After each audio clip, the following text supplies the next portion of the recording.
Marilyn Tito Devaney, and I will be presiding today. And I would like to introduce my counselors, Counselor Jubaville, Afternoon. Counselor Ianella, Good afternoon. Counselor DePaul, Afternoon. and Counselor Duff. Hi. And I welcome you. And I will first make an announcement that I would ask everyone in this room to turn off their cell phones, put them away, so that we will be respectful for this important hearing. Now, I will ask anyone who is planning to speak to stand and take. You swear to tell the truth, the whole truth, and nothing but the truth, so help you God? I do. Thank you. Okay, I will begin by reading the governor's letter. Dear councilors, I am pleased to nominate Sergio you know what? Tell me how to pronounce your name, because I don't want to be disrespectful. Carvajal. Carvajal, to the position of Associate Justice of the Housing Court. I submit this nomination for the advice and consent of the Executive Council pursuant to Part 2, Chapter 2 of the Constitution of the Commonwealth of Massachusetts. I am enclosing the nominee's resume for your convenience. Sincerely, Charles E. Baker. So I'm going to call on your witnesses in the order that you have given me.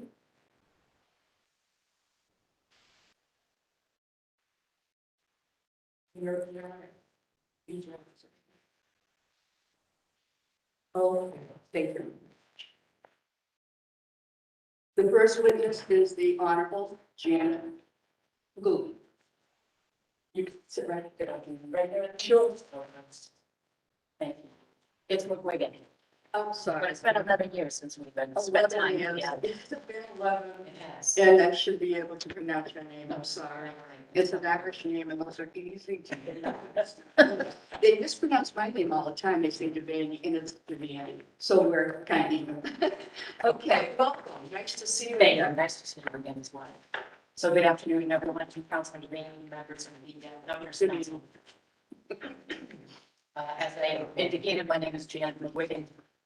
I'm an Associate Justice here in the Worcester District Court.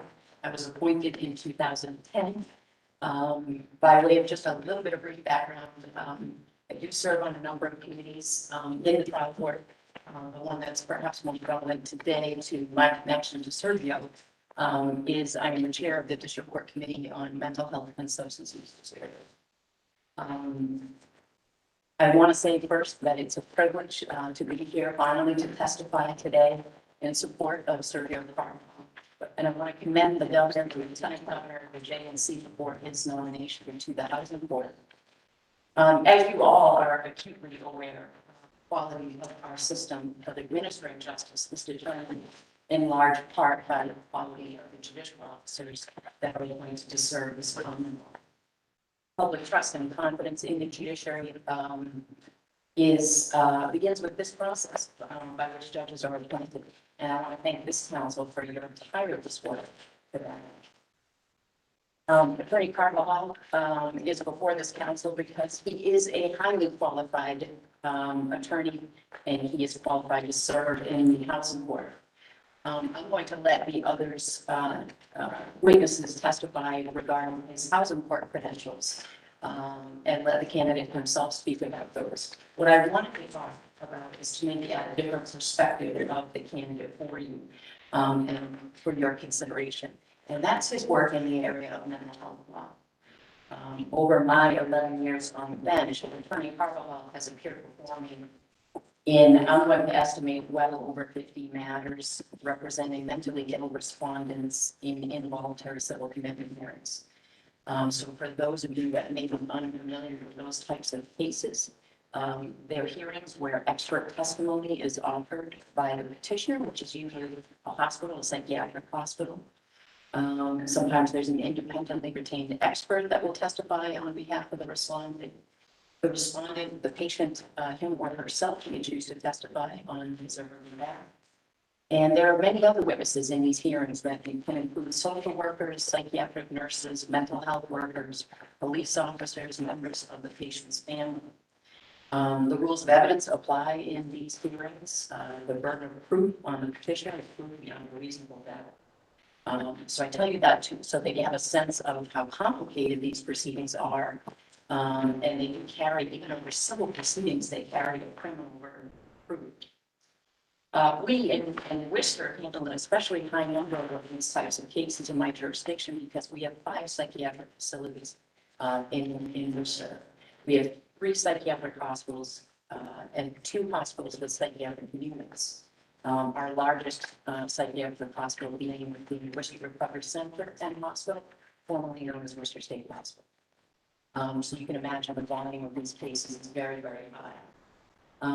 There are days when I may have more than a dozen of these cases on my docket, and where the lawyers who do this type of law serve them, may have 2 or 3 hearings on that same day.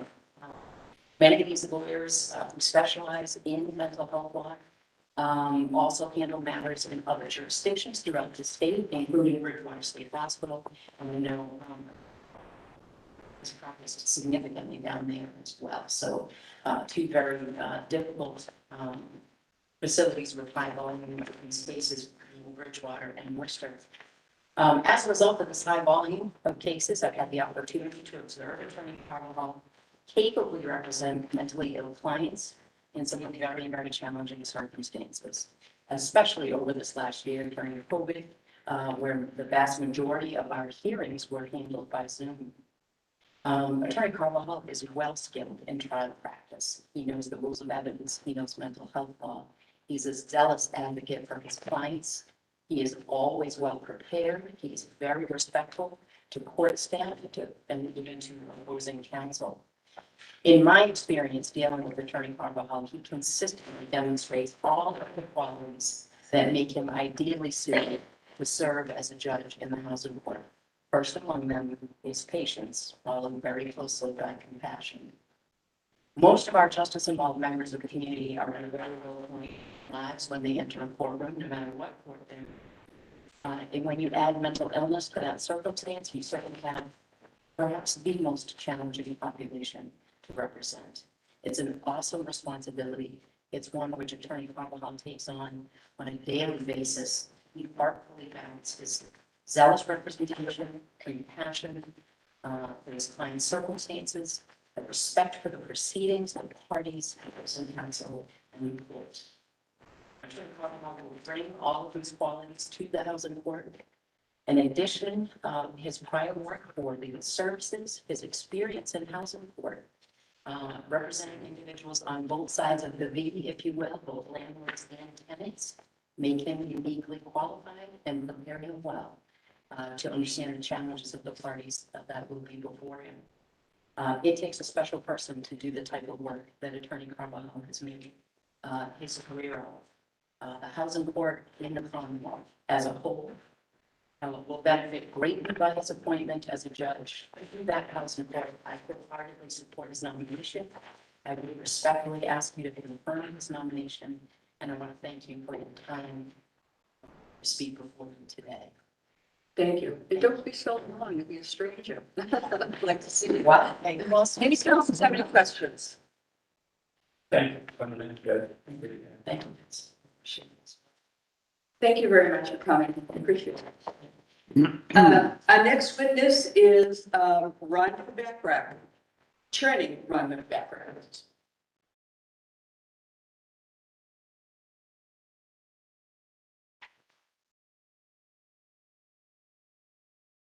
Good afternoon. Good afternoon.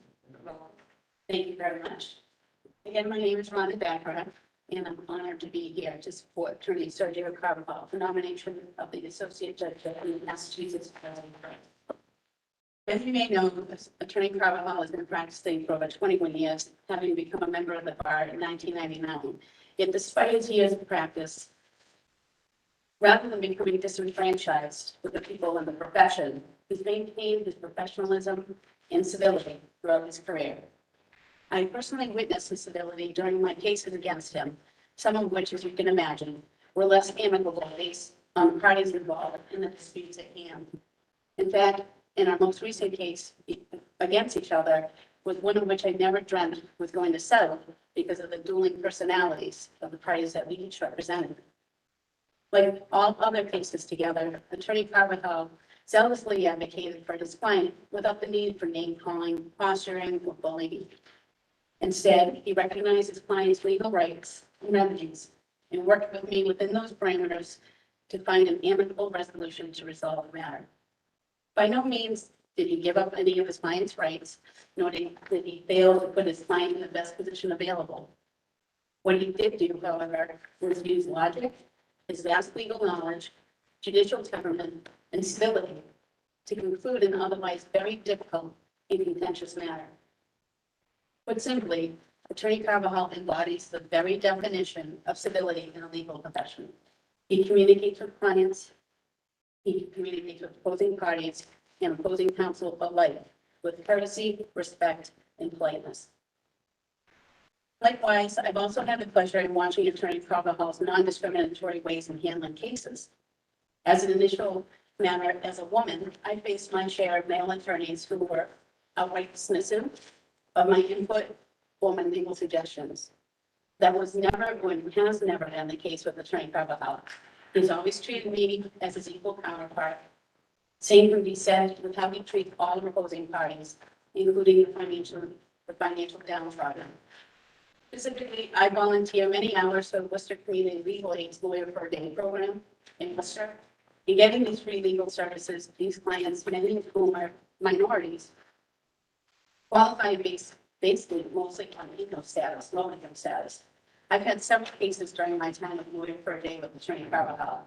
There's never been one case that I had against him when he was rude, offensive, even slightly against his clients. Rather, just like our other cases that we've had against each other in our private practices, he treated my Lawyer for a Day clients respectfully, all the while doing his job advocating for his clients. Again, Attorney Carvajal consistently proves through his actions that advocating for clients does not mean that one must be prejudiced, combative, rude, or confrontational, but instead that zealous advocacy means being prepared, knowing the law, and applying logic and the law to the facts and issues of the case at hand. I would be remiss if I did not mention that Attorney Carvajal's collegiality with members of the bar as well. Speaking from experience, he has been a sounding board for me regarding specific legal issues. Given his vast legal knowledge and expertise in land and tenant law, he's also provided me with advice and mentoring at times in my own career. I've witnessed him offering the same assistance to other attorneys as well. Simply put, his very character is to educate, assist others, to really listen to them and offer his advice and expertise, all without being conceited and showy. For these reasons, I believe that Attorney Sergio Carvajal would be an exemplary addition to the Massachusetts judiciary. Thank you very much for your consideration. Thank you for coming. Any questions? Thank you very much. Our next witness is the Honorable Ruiz W. Nielsen.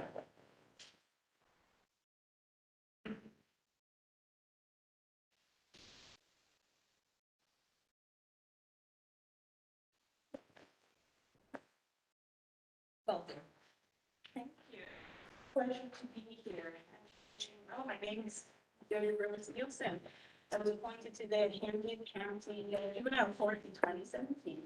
And first, I'd like to thank the Governor's Council for conducting my own hearing, and especially Judge Humphrey for supporting me through the process of the bench.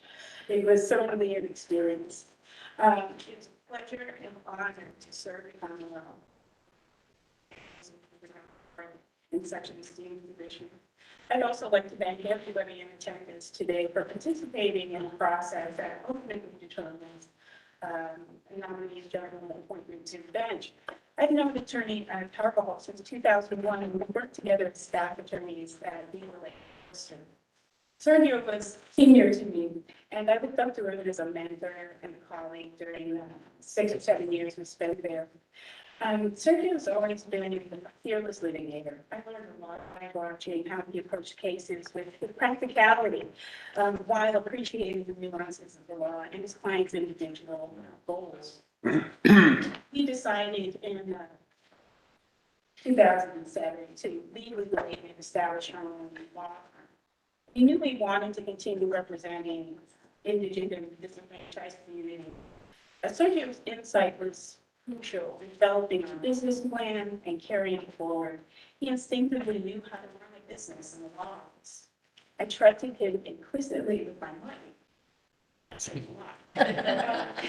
and with staffing decisions. When we ran into any logistical challenges with the practice, he took it in stride and was able to weather the storm. Whatever challenge presented itself. He is a team player. He's a great law partner and a very hard worker. And he is the voice of reason during conflict or crisis in most situations that I've witnessed. I don't like to admit it, but I was always envious of his ability to compartmentalize the emotional from the actual when dealing with clients. He always demonstrated a genuine compassion for our clients, but was able to keep the client focused on their legal objectives. And I'll give you just an example. When we were at legal aid, we had a client who was in public housing that had pretty severe mental illness, who prevented her from cleaning the apartment. And Sergio and I brought just some basic supplies. They helped her get motivated to clean her apartment and prepare for a housing inspection. So it was a small gesture, but it was one that meant a lot to that particular client. He was always ready to lend a hand, to assist clients in reporting. He helps countless families maintain their housing stability by helping them manage their rental arrears or carrying issues that are often not in compliance with their lease obligations. Either by trial or settlement, he helped clients recover compensation for acts of housing discrimination. He was not afraid to take a case when he was on merit, and he was not afraid to try a case when he was assigned one, or when a client directed him to do so. He also lost the cases, as litigators do, and he always did so with grace and humility. As time went on, Attorney Carvajal expanded his practice to represent landlords and property owners. He has also represented a vast spectrum of people in the community. He's represented children, elders, individuals, professionals, businesses, and banks. He's represented criminal defendants and municipalities, landlords and tenants, accusers and accused, healthy and infirm. As you've already been informed, he's practiced in courts other than housing, including district, juvenile, court, probate, family, and federal district court. This cross-disciplinary experience it's invaluable for a judge to have.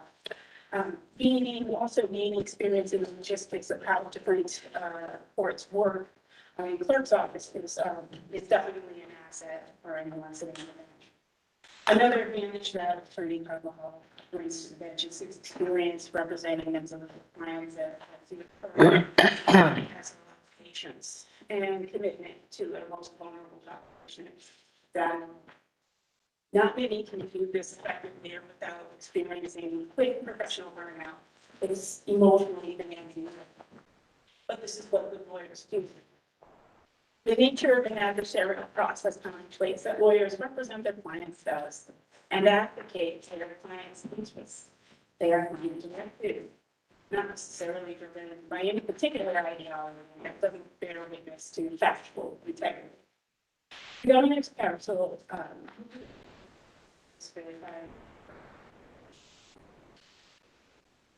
to the bench is undoubtedly qualified. And although he will be looked at as the stars perfect, he is humble, dignified.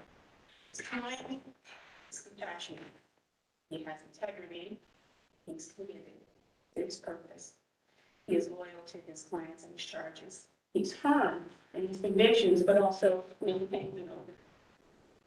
He's confident, he possesses a very strong work ethic, very important, he has a sense of humor. And he is Latino. His countenance and culture reflect many of the people served by the housing authority. On a more personal note, he is a strong support to his parents and his younger sisters. I've had the past, well, since 2001, watched Attorney Carvajal grow from, and his wife Laurel grow from a young couple to a beautiful family with 2 children and a beautiful Springer Spaniel. I just want to thank you for your time and attention. It's an absolute pleasure to speak on Attorney Carvajal's behalf, and thank you so much for having me here. No, thank you for your time in coming. Any questions from the councils? Thank you for your testimony. We appreciate it. And that concludes the witnesses in favor. Now, I will ask who is in opposition, and I will call on first witness, Chris Ross. You can sit right there with.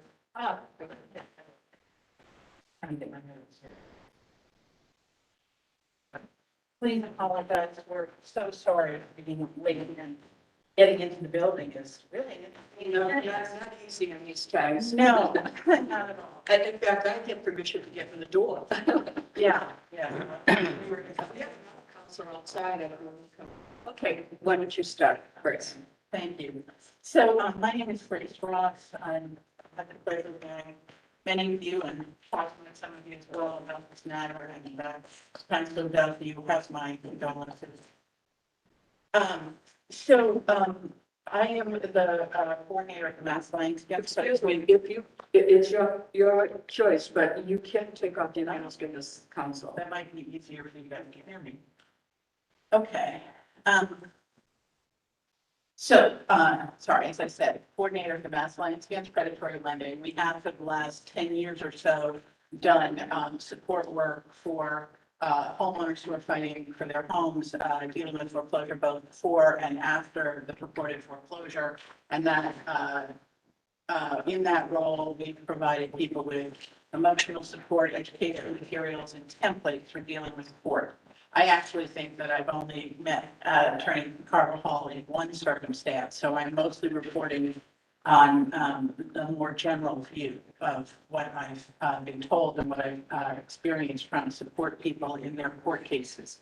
And I'm especially here because Dolores Sweeney, who you have a number of her materials were sent to you, is, I think she would not be insulted by my saying that she's been sufficiently emotionally damaged that she can't appear. And we worked with her and we tried to support her to come. And it's just, I know it's still hidden because of people's shame, but the statistical reports show massive correlation between anxiety disorder and depression, losing your home to a foreclosure, as well as many other things, heart attacks and suicide. As a general context, we have not dealt with Attorney Carvajal nearly as much as we've dealt with many attorneys who represent banks in eviction cases after reported foreclosure. And so we only have very limited experience. But what's most striking to me about that experience is that we only know of 7 members of the Worcester foreclosure team who have had Attorney Carvajal as the opposing attorney in their court case. Of those 7, one was represented. And she didn't feel like she had any direct experience with the attorney to report on what her experience was. But the other 6 all told us that they opposed his nomination. 2 of them are here. 2 of them couldn't make it for logistical reasons. It's a little hard with COVID going on. But it's extraordinary to us that 6 of 6 pro se litigants who've been opposed by Attorney Carvajal all expressed negative experiences, and I think I've gotten you materials from most of them, and we are missing one, I think. I was trying to get materials from them. So I think there's really 2 or 3 factors here. As you know, the housing court division is tiny. It's kind of in danger of being an inside club because it's so small. And you know that that's very challenging to get impartial justice when a division of the court is so small that all the lawyers know the judges and all the judges know the lawyers. But it's a dangerous setup if there's going to be any kind of lack of partiality, sort of like, I'm going to report on this dynamic between an attorney on one side and pro se litigants on the other side. That's not a dynamic you're going to have as much in like land court or superior court, but in housing court, 25% of defendants are represented. 75% of plaintiffs are represented. And if a judge is not capable of being phenomenally even-handed, I mean, I think it must be one of the hardest judging circumstances in many ways because of that. How do you be even-handed when one side is unrepresented and the other side is represented, which is going to be most of the situation? And one of our concerns here is that the people who are trying to tell you that there are concerns are folks who are pro se. Right? And you're not going to hear from that very often. The Mass Alliance Against Predatory Lending is relatively unusual in that we're most of the folks who don't have lawyers. So it's a you see the world from a perspective that almost none of you will ever see it from in terms of dealing with judges, but it will be appointed lawyers. So it's kind of limited in the world that you're going to deal with. It means that we've had to research and understand the rules of the professional code of conduct in relationship to the interactions between a lawyer and a judge or a lawyer and pro se litigants. Most of our folks are still bearing phenomenal shame, even though we have a historic rate of foreclosure. They're terrified, and they are fighting a sense that it's all their fault, even though the statistics show that there's no way it could be their fault. The American people didn't suddenly become incompetent around having mortgages in the early 2000s. And we have a historic rate worse than since the American Revolution. So it's not that somehow the people of the United States became idiots or irresponsible. That's not what happened. But it's the burden that most of our pro se litigants bear. So the first thing we ever have to teach somebody is to be able to speak up at all for themselves. So the dynamic that we see, and it happens in the hallways a lot, I cannot say that Attorney Carvajal is unique in doing this, but it means that as a judge, he's going to have in front of him numerous circumstances where a lawyer for a plaintiff has done exactly what our folks report Attorney Carvajal does. The code is incredibly unusual, and if you haven't read your way through the professional code of conduct recently, I encourage you to do so. Because under the issue of how you treat unrepresented opposing parties, it uniquely tells the lawyer exactly what words they're allowed to say, and that they are not to say anything but those words. Why? Because in our society, everybody respects the lawyers. Everybody recognizes an oath of office that you have a special moral and legal responsibility and that you actually are an arm of the government. You're an officer of the court. And so people assume, if you don't tell them otherwise, and certainly if you act like you're their friend, that you are being an impartial explainer of the law to them, even though they are pro se opposition to your client.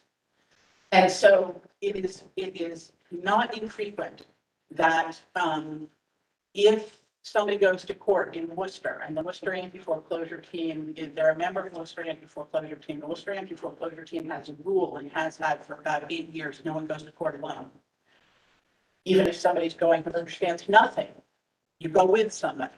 The reason is that if you go alone, you're likely to get pulled aside by the attorney for the plaintiff, and they're going to say two things to you in one version or another. You don't have a case. Sometimes they're much more graphic than that. But they're going to tell you, look, you're going to lose. And you've already lost your home in terms of the title. Now you're going to lose possession. You're about to get evicted. So they intimidate this person. And remember, in an eviction case and in a foreclosure, often the homeowner has experience that they can swear to that is material, that matters, and they are the only witness to that experience. So when they get in front of the judge, they're going to need to be asking to be sworn in to tell pieces of what happens. We have a non-judicial foreclosure process. The homeowner has witnessed things that no judge has seen. and they have to be able to say what they know. So they are a witness in their own case. Probably anybody who's in the hallway with them in court also is a witness. Maybe they went to the foreclosure, maybe they witnessed a third party come to the house, claiming to own the property. So that person who's with them could easily be a witness as well. Why this matters is because the second thing they're going to get told is, don't go forward with your court case. I'll give you some money from the party that claims to own your home now, and you'll be able to move out. Now, if you're thinking of these folks not as opposing party, but as witness, which they actually are, you're tampering with a witness's testimony. You're saying you're going to lose, right? None of you would say to a witness for a case you're part of, who's standing in the hallway, none of you would go up to that witness and say, let me tell you whether your testimony is going to matter or not. And you wouldn't then say to the witness, and if you don't go in, I'll get money. That is what is done. And unfortunately, in the cases where Attorney Carvajal has had a moment to pull somebody aside in the hallway, he's had exactly that conversation. You have affidavits from some of the people for whom that has happened. And that gets even more complicated in the housing court situation because many of these cases then go to agreement.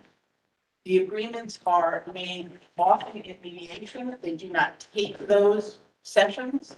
You have no ability to get the record of what happened. And then you've been told you're going to lose, here's some money, let's go make an agreement.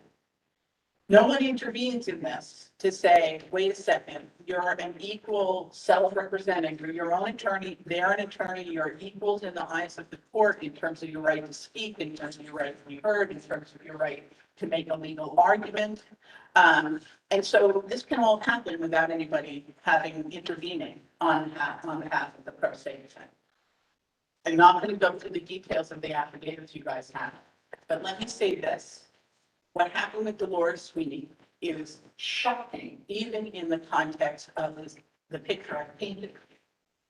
Twice, Attorney Carvajal arranged to meet her outside of the courthouse.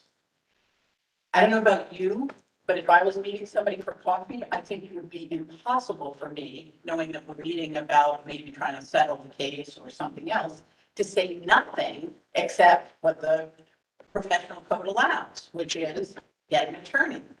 Why would you go have coffee with someone when that's all the professional code allows you to do? You wouldn't, because how can you have coffee with someone without talking about that stuff? What happened was that she got given her the attorney's opinion that she would lose when she did a jury trial. People hang like a lifeline onto your jury trial. She was told he's almost never done one. She certainly wasn't going to win, but the jurors don't like it because you keep them there. And so they always rule against defendants. So she was prepared to do a jury trial. It's very hard for someone pro se to do it, but she had been through an entire court case. She had won once against the bank, and she was now coming up for a second round.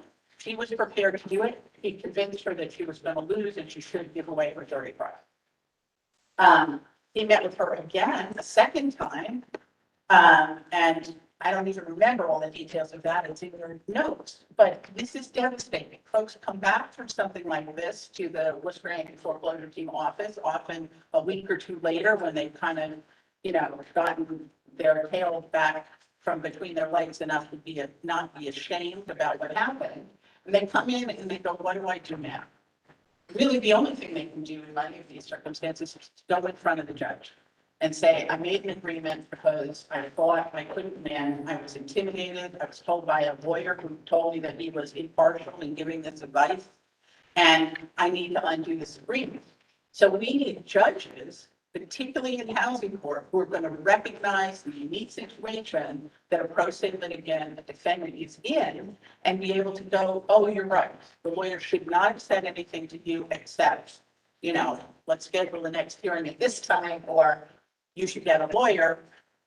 If they want to propose some kind of settlement, Obviously, the person should be given it. They should be told, talk to a lawyer. They should not be negotiating these things in a hallway or in a mediation where they can't even get the documents. But if we're going to have lawyers appointed as judges, we need judges who are going to actively understand what pro se litigants face, because 1/4 of defendants are represented. 3/4 of plaintiffs are represented. It is a setup that if you don't appoint judges to the housing court who really get it about what goes on for pro se litigants, there's no way they can give equal justice. And this isn't a personal matter. I mean, Attorney Carvajal may be, as well-meaning as could be. But if you don't come with the mindset that you're going to have to pay essentially more attention to what might go on for a pro se litigant, you cannot be even-handed. If you were in a court where 1/4 of defendants were represented and 1/4 of plaintiffs were represented, wouldn't matter so much. Yes. Some questions, because course, yeah. it repeats. Counselor Duff. Thank you. You've told us this before, and we have a load of information telling us this, which I've read about 5 times. And I appreciate the work that you do and everything, because I myself have been in housing court, and I understand it from a very personal. I'm also married to somebody who signed a lot of documents they probably shouldn't have signed and lost their entire life savings because of it. But they took responsibility for what they did and paid their loans. So, one of my questions I want to ask, well, there's so much to unpack here. One, if you're representing yourself, you are then acting as your own attorney. That's agreed. Right, so the other attorney should have a right to speak to the opposing counsel. No. So in this case, Excuse me, this is not a conversation back and forth. no, these, Should we let, I know, No, but I mean, no, these questions, I know, I want to recognize your questions and I respect you, but I'm just wondering if you, how do you want to do it? You want to answer? no, the I'm question or trying you to want to answer the finish? questions and then come All back. right, But I because it doesn't, I think, I really, otherwise this is just gonna, I mean, you're just repeating stuff we've already heard and we've already read over and over. So I need to, Yes. exactly, the public doesn't know, so that's why I want to ask. So there's a different set of rules for, the defense attorney when they're dealing with a pro se litigant. Is that what you're saying? So the pro se litigant has different rights than the other lawyer would have that would be represented? No, it's the opposite. What happens is that. Well, no, wait. Excuse me, Madam Chair, let me speak. Excuse me, she was answering I you. know, because I wasn't finished with my question. Let's My- not interrupt each other. She was answering you and you interrupted. Let her finish her question and then it's your turn. You know what, I'm finished. I'm finished. No, I'm finished. I'm being interrupted by the chairwoman. What I don't understand, let me just cut right to the point on this one, on the Sweeney case. Yeah. What standing did Miss Sweeney have for this house? Did she own the house? Was the title in her name? She would, so is the title in the name is the legal question. And so It's a yes or no question. Was the title in her name? it's not a yes or no question. I'm sorry, counselor, it's not. The way our registry of deeds works is that if you and I sign a deed, but it's invalid, then the deed that is valid in the registry will be the last deed that was signed. So it's So you're not saying that the straightforward deed, then. you're saying that the deed of the house that she was paying the mortgage on was invalid? Was the mortgage in her name? The mortgage was in her name and the deed was in her name.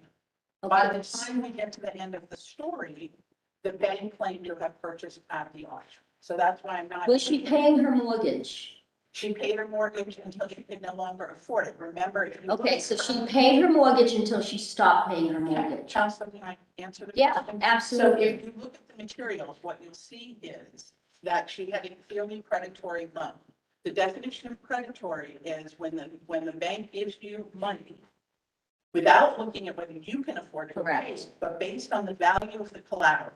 So if you read the materials, when she went to get this refinance, The bank wouldn't give it to her until they found out that there was an additional $200,000 of equity in the house. I've read that. So this is the standard setup for a predatory loan. If you also look at her materials, you'll see that they went quite above their underwriting criteria for debt to income ratio.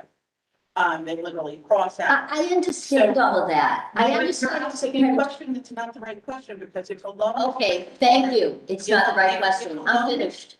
Thank you. No, thank you. Thank you. I appreciate your help. I appreciate your help. Explain why? I've read it. Explain it for everybody else's interest. Okay, this is not the way that I would want to proceed, No. but, because I like councils and give them ample time. Well, so if you want to finish with the I other would like to finish this statement and then I'll go back to what I was going to say. So just to clarify, under Massachusetts law, if a loan is predatory, it was not underwritten for you to be able to afford to pay it, and it is actually considered void under the law. And you can look at I will send it to everybody, the Division of Banks, who's responsible for this, letter from 1997, and I could send you lots of them from the federal Office of Control of the Currency, et cetera. Whether someone has paid is sort of asking, after you get the lemon car, why are you not able to drive it? What's your problem? Or, after you've had the surgery and you've had sepsis, why are you not getting better? Our laws recognize that simply because you had an original contract, there could be something sufficiently wrong with that contract that it's unenforceable. And that's what we're seeing in a situation like Florida Sweeney, and the evidence is unfortunately in that huge stack of papers that we sent you to read. So, the issue here, of course, with Attorney Carvajal is not whether the original loan was predatory or not. The issue had to do with the treatment of Dolores Sweeney and Counselor Duff. The reason I raise it is because it's in the professional code for a reason. And if people would like me to dig up why the professional code is so careful about the way an attorney speaks to a pro se opposing party, I will dig up the American Bar Association's guidance if that would be helpful. It is out there. Okay, so that's the primary issue with that. The other issue, of course, is that because of the witness intimidation and the fact that in Sweeney's case, the bank had, for instance, never corrected its IRS filings, and therefore there was an issue about not reporting legally to the IRS, and a couple of other issues that are larger criminal issues. Sweeney had done 3 criminal referrals, one of which specifically focused on her treatment as a witness, both being told she could get paid off and being told she couldn't win and shouldn't bother to prosecute her case. That was referred directly to the city of Pittsburgh, and I think Sarah and people will deal with those issues. The only other thing that I wanted to say is that this is one of the messiest areas of law. I tried to get somebody, a pro bono bankruptcy attorney, around a post-foreclosure case, and talked to 3 of the most respected attorneys in Worcester County, and they all said, I would not ethically take this case because foreclosure law is such a mess that I would literally have to learn a whole new area of law, and I could not ethically take on a pro bono case in this area. What that means is that our housing court is getting dumped all of these complicated title messes. That's not their job. They deal with possession, who lives in the property. Obviously, a precursor to that is who owns the property.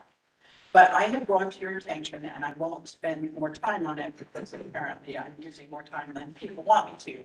But I gave you one example, and if any of you want more, I will go look for that. This one was relatively easy to find. But I gave you an example from the Figueroa case, where, which was one of the 7, of which 6 were pro se, that dealt with Attorney Carvajal as the plaintiff's attorney. And in his filings in that case, he characterized the history of a legal issue to the judge. And he specifically said that Massachusetts courts had never determined that the particular title violation voided the title. They've never decided that. He attached 2 cases to the case. I went and read them and went and looked up. One of them was a land court case, which had then gone to the appeals court, which he didn't mention in his brief. And the appeals court had reversed on exactly the issue that he said the Massachusetts courts had never decided voided a title transfer. So it literally was in the record. Now, there's no judge in Housing Court who has a clerk who looks up this stuff. And I've met with with 2 of the judges, not in ex parte meetings, in public meetings, where they've said that they have to learn from the lawyers in front of them what the law is. And that's why they don't listen to what pro se litigants have to say as much, because pro se litigants can't be trusted to know the law. So here we have a clear misrepresentation, a characterization of the entire history of the Massachusetts courts. The 2 opinions attached, one, as I said, I had to research the appeals court opinion, are not at all what they were characterized to be. And I assure you that the judge in this case did nothing but read his brief, because they don't have time to do the research, and they don't do the research, and we've been told they don't do the research. So the candor to the tribunal is absolutely critical, and does not exist with this nominee. And it's very important because in housing court, he also won't have time to do research on most of these things. I think Kerman must have never slept. But I think the rest of the housing court judges are honest when they say they don't have a clerk. They cannot research all these issues. And if he felt it was okay to misrepresent this as a lawyer to a judge, I do not want to have other pro se litigants in front of him where he may do the same thing and assume that the lawyer's brief can be taken at face value. And he's already done that. And as you know, the professional code of conduct says that if you make a mistake and you find out later, you go back to the judge and you correct it. And none of this has been done.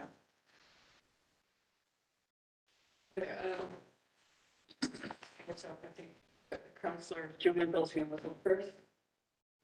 Go over that issue again, that the representation of mass courts have never done what? So, I had put it in my materials. So what he said was that, furthermore, Massachusetts courts have never looked at such peculiarities to void a party's claim to lawful title.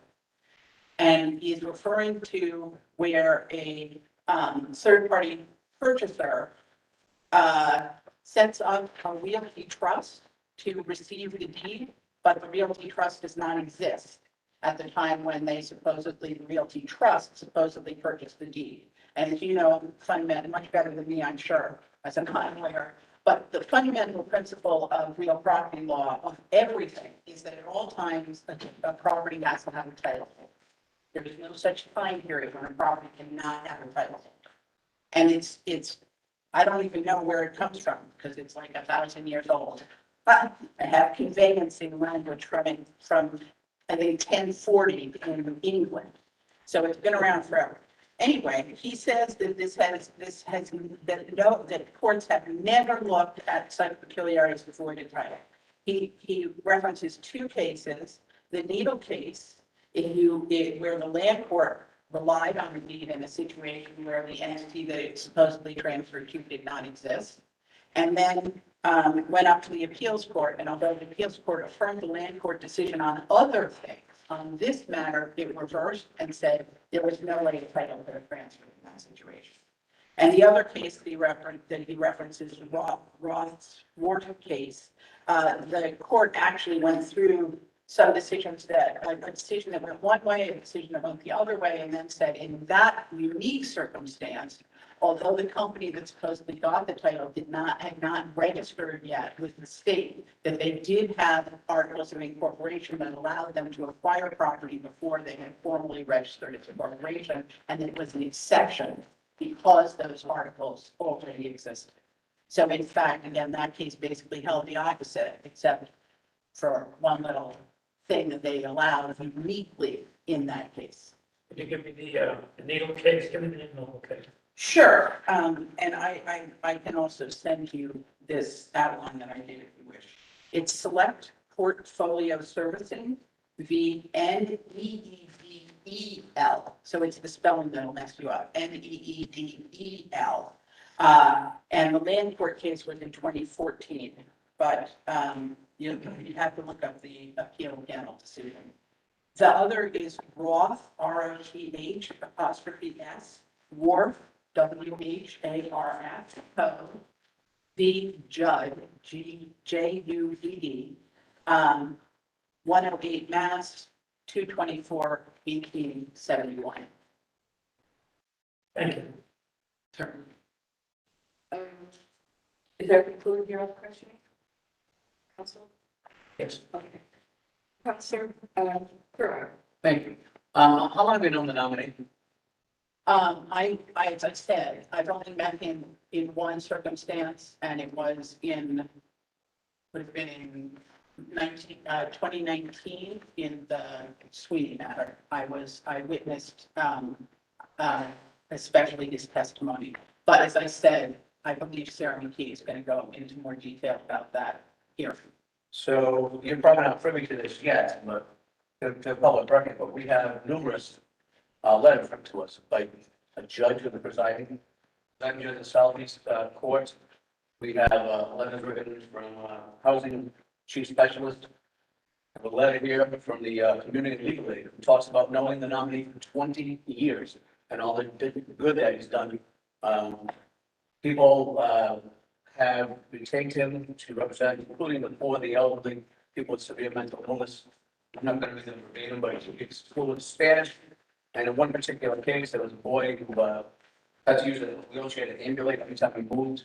And attorney Carvajal and countless hours with the family explaining the complex cases, related cases in the state housing court, Commission Against Discrimination, the U.S. District Court. He provided emotional support, compassion, and the young man tried to die with a litigation. But we have letters saying for 20 years, he has done a darn good job at what he does. And And you're bringing to our attention, excuse me, and you're bringing to our attention, maybe one or two incidents that you say that you didn't do the right thing. So I'm bringing to your attention 6 of 7 incidents. The 7th, as I said, the defendant was represented. I think what my concern is, Counselor, my guess is that he's great with his clients. I didn't see everything you got there. I've seen some of them. My concern is that I think if you were appointing him to Superior Court, where he was going to have lawyers on both sides, then my concern is the problem must go away. My concern is that there's a very unique problem going on here, which is treating other lawyers and judges in one manner, which is clearly respectful. They clearly feel like they can work with him, that he has good manner for working with people, etc. Well, let's not go there. I've been a lawyer for almost 30 years, and I've worked with lawyers who are respectful and don't treat people with dignity. But let me finish. Because we've heard a lot from you. You're at some point pontificating about what it's like in the housing board. And I've been in it, and I get it. And sometimes people have to take responsibility for their actions. I'm And, not talking about that. well, I am, because I've seen both sides, where people sign notes. Sometimes I've seen people stay in their houses for 6 years, dragging it on and on and on and on before they get to the housing board. And at some point, someone has to pay the mortgage. If someone buys it at foreclosure, and they're not a person of means, and they can't afford to pay their mortgage now, then that person's affected. But at some point, excuse me, I'm not done. But at some point, like, people have to take responsibility for their actions. I'm not saying that people have to take advantage of them, I get it. But I've also seen people take advantage of the system as well. That's And a separate matter. the other thing I want to talk about is, if you, as the attorney, sometimes we deal with people, all of us, there's probably 5 or 6 attorneys in this room, maybe 7 or 8 other people. But yeah, we deal with pro se litigants. And when you suggest that making a deal with a pro se litigant is somehow intimidating a witness, it bothers me. Because we deal with pro se litigants all the time. And if you have a personal injury case and somebody's on the other side and you're ready to go to trial, and you say, would you like to make a deal? We're gonna pay you X amount of dollars. Is that intimidating to witness? I can't think of the housing board. You sometimes you just be straight deals. But that's called negotiation. It's not intimidating a witness. You're talking about 2/3 of what I meant to get across. Okay, I don't have any further questions. Well, I think I can get it across, so why don't you answer? I don't have any, there's no questions to you, so I don't need an answer. Can I do the rest of the reply? You were interrupted. So, I don't, I was not- I don't have a question on the floor, Madam Chair. Counselor, I know that, but I'm chairing this hearing and I'm curious to know the rest. These two things that I'd like to clarify. So one is that I'm trying to say that I think the concern here Please is. address the chair because he's. I'm sorry, I realize. What I'm trying to address is a difference in treatment of lawyers versus folks who are pro se, and that's where my concern lies. So of course, the letters from lawyers and judges, I'm sure are true, but that's not where our concern sits. Our concern sits about treatment of folks who are pro se, of which many people in front of a housing board judge will be. The other thing that I'd like to clarify is that I'm not discussing the question of whether somebody paid their mortgage or not. I'm discussing Attorney Carvajal and people's interactions with him, which I believe is what is actually in front of the council here. And that's what I'm talking about. And I did not say that simply having a negotiation with somebody where part of it is a settlement is the problem. I'm saying that the conversation starts by saying, you're not going to win this case. Okay, I'm going to continue and I'll call on Counselor Duff. Do you have any other? Counselor DePaul? I have no questions. Yeah, no questions. Counselor Iannello? Yeah, very briefly.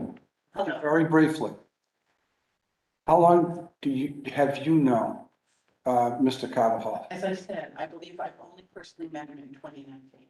And when you met him in 2019, on one occasion, two occasions? I was present for the lead up to and the hearing in Superior Court. And as I said, I believe that Sarah McKee is going to address it. Okay, so you've met him a couple hours altogether? I'm just trying to get a sense. Something like Okay. that. But In the couple, I understand, just my questions. You know, I wasn't here to represent my personal relationship. well, maybe that's the questions I want to ask. If you want to sit here, you can do that and run for office, but just answer my questions. They're not difficult questions. To me, the most important qualities of any judge, to me, is experience, character, and temperament. So my question to you, just your personal observations, not anyone else. Tell me your opinion of Mr. Carvajal's temperament, if you have an opinion. I only witnessed him in court with a co-counsel, and as I said, I think you're going to get much better description. I'm just asking you, do you have an opinion as to his temperament? It's not a trick question. His temperament. From what I witnessed in court, he was calm, distant, which is a lot of lawyers are that way, that's fine, and did not accurately represent even what his co-counsel said. Okay. And your opinion as to his character? My opinion as to his character is that based on his written materials, I do not trust his being honest about what he represents. And his experience? I don't have more experience than what I've reported. Okay. I have no further questions. Thank you. Well, first of all, about you, now, your position and who you represent to the public. I'm the coordinator of the Mass Alliance Against Predatory Lending, and I also sit on the steering committee of the Worcester Inc. foreclosure team, which is the relevant stuff here, I think. I don't generally represent, I'm not a lawyer, and I don't generally represent on this issue very much at all. I'm really supporting other people who either are working to pass legislation or, learn about the law related to their cases. I coordinate a lot of the activities of the few lawyers who work on the side of homeowner as well. And I often am engaged in the legal research piece of looking up materials for lawyers and for the development template materials. Well, you're well known for your service in Massachusetts. I thank you for that. This is the first time that you've ever appeared before the governor's council Right, to oppose a nominee. correct. That's very significant for you to, to put yourself out there to do that. Now, you're in court a lot, you observe a lot. Have you ever observed a lawyer who approaches, as a pro se, outside in the corridor and tells them you're not going to win, or you shouldn't go to jury, or whatever, as has been testified with this nominee? Yeah. I mean, is that the norm? It happens too much, probably 65% of the time. There are some lawyers like, I forget his name, who was unbelievably careful and very respectful, and I would never, ever have accused him of doing anything like that. So there is a way to manage it. I think it's not easy for an attorney to manage it properly. Okay, can you detail some of the things that this nominee has misrepresented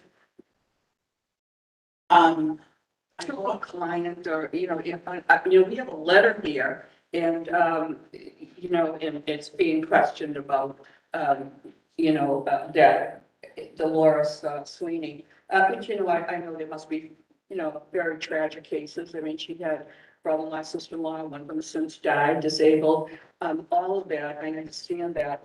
I guess probably I'm concerned about someone going alone to court, and I'm a widow, and, I know I would be, I would be fearful. And I'm really sorry, and I want to say it publicly, that this has affected Dolores Sweeney so much emotionally and physically that she's unable to even walk in here to testify. And that is a big concern to me. So, given that, I just wanted to know if a lawyer goes out in the hallway and to be friendly and says to this single person who, does not have a lawyer, that, don't go to, this is true, that he said, don't go to a jury, you won't win. That's a given, that's a truth, right? Well, I do want to tell you, I regret too, I got calls from people who were in that position who feared to come because the reputation is in this administration, the council has never voted no on any nominee. So they fear that. They fear they come and put them out so publicly. It will hurt them and hurt their family.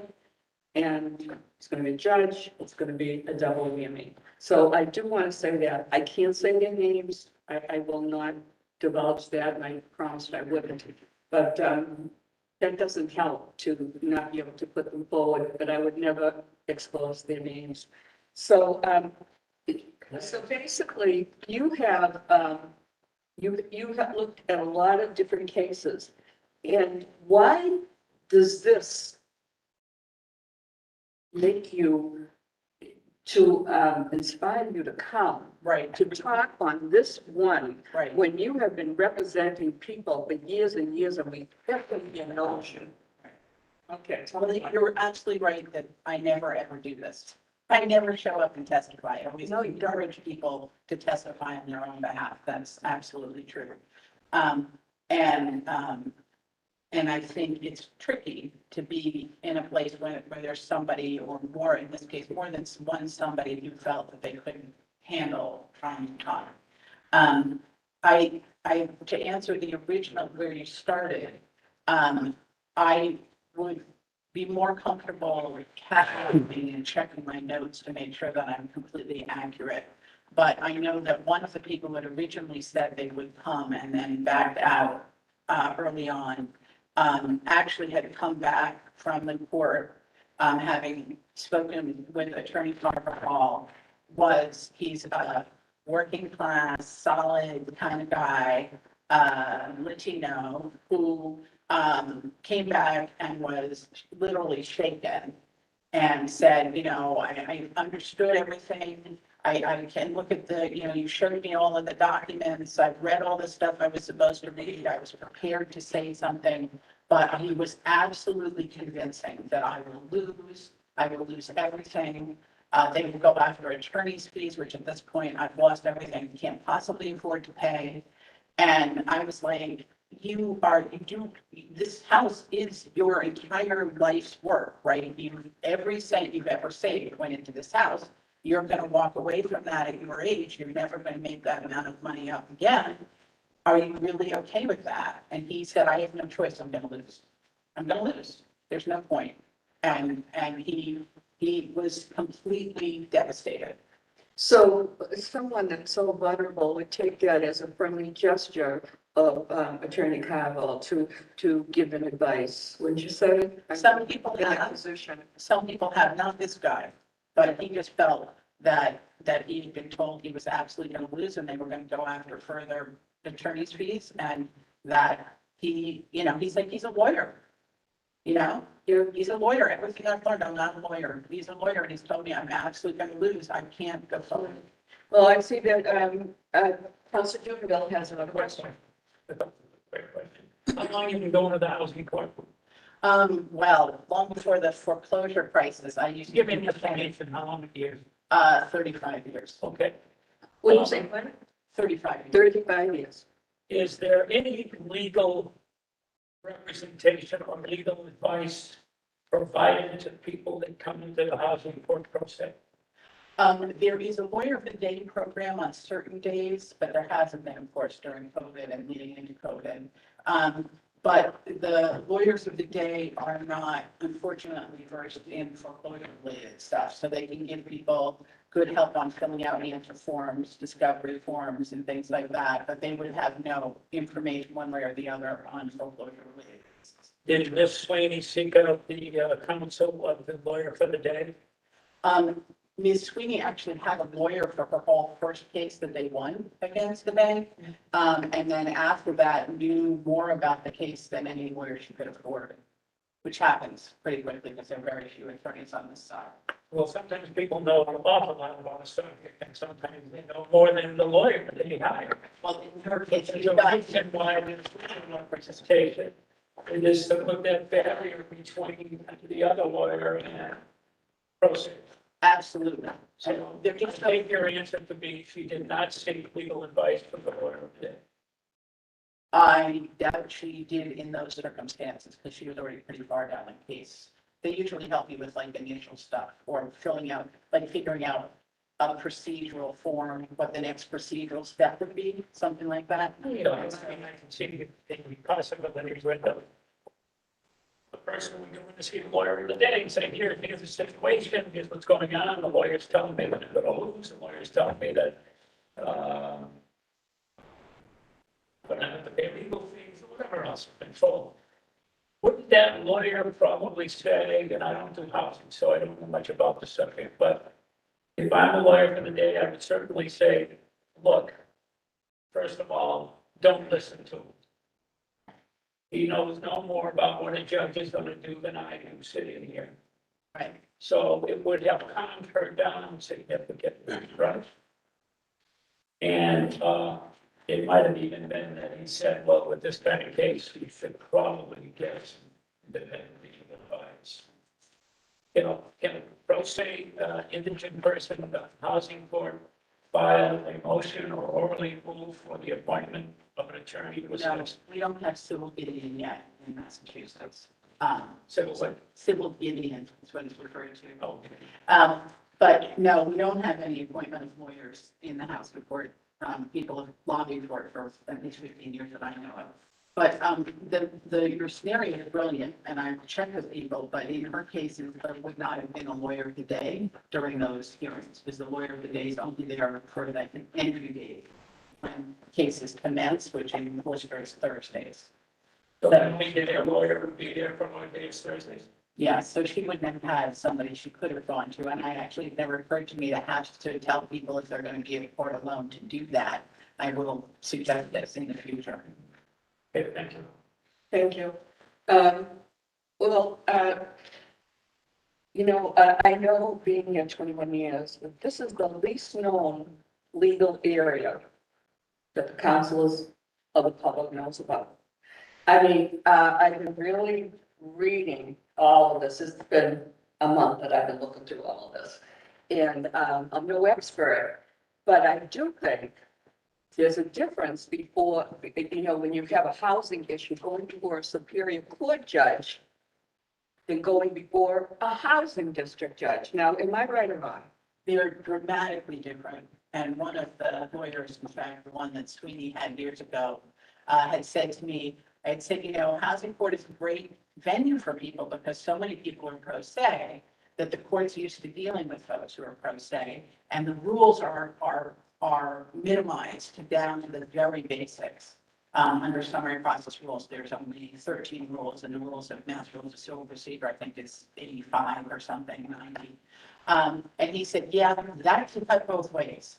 He said, because the problem is the judges have so much discretion and the procedure is so undefined that if you're somebody who's good at looking up the rules, for instance, you're not a lawyer, you're good at looking up the rules, there isn't much guidance. And it gives he practiced in Superior Court and Housing Court, those are his two areas.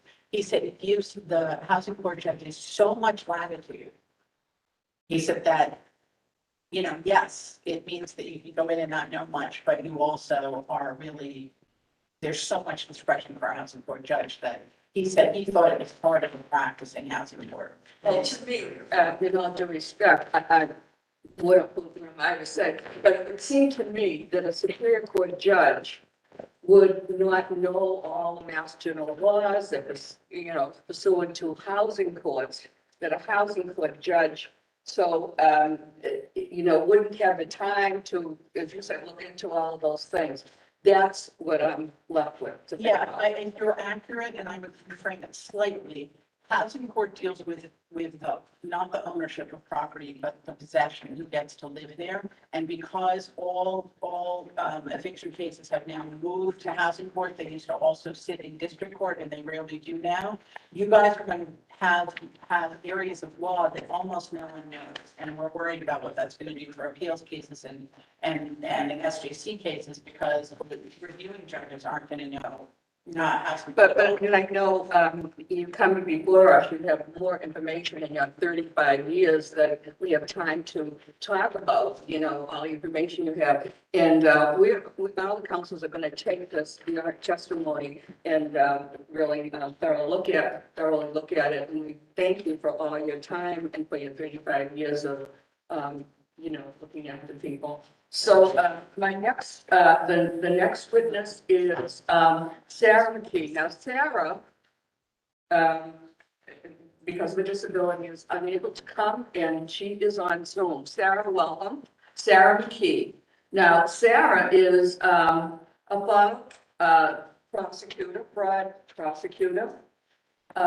working for USA Interpol. And I understand, welcome Sarah, and I understand what you're doing is now that you're retired, is voluntary. You're not paid to do this. And so, so I welcome you and we want to hear your testimony. Thank you very much, Councilor Devaney and members of the Governor's Council. And thank you for the opportunity to testify today and for the accommodation of allowing me to do so from my home in Amherst. I'd like to make special thanks to Valerie McCarthy and Adam Costa of the Governor's Council staff for their very kind assistance with documents and with the technology. For more than 40 years, I have been a member in good standing of the District of Columbia Bar. I have been a career public servant. This included 8 years as a regulatory enforcement litigator with the U.S. Department of Energy.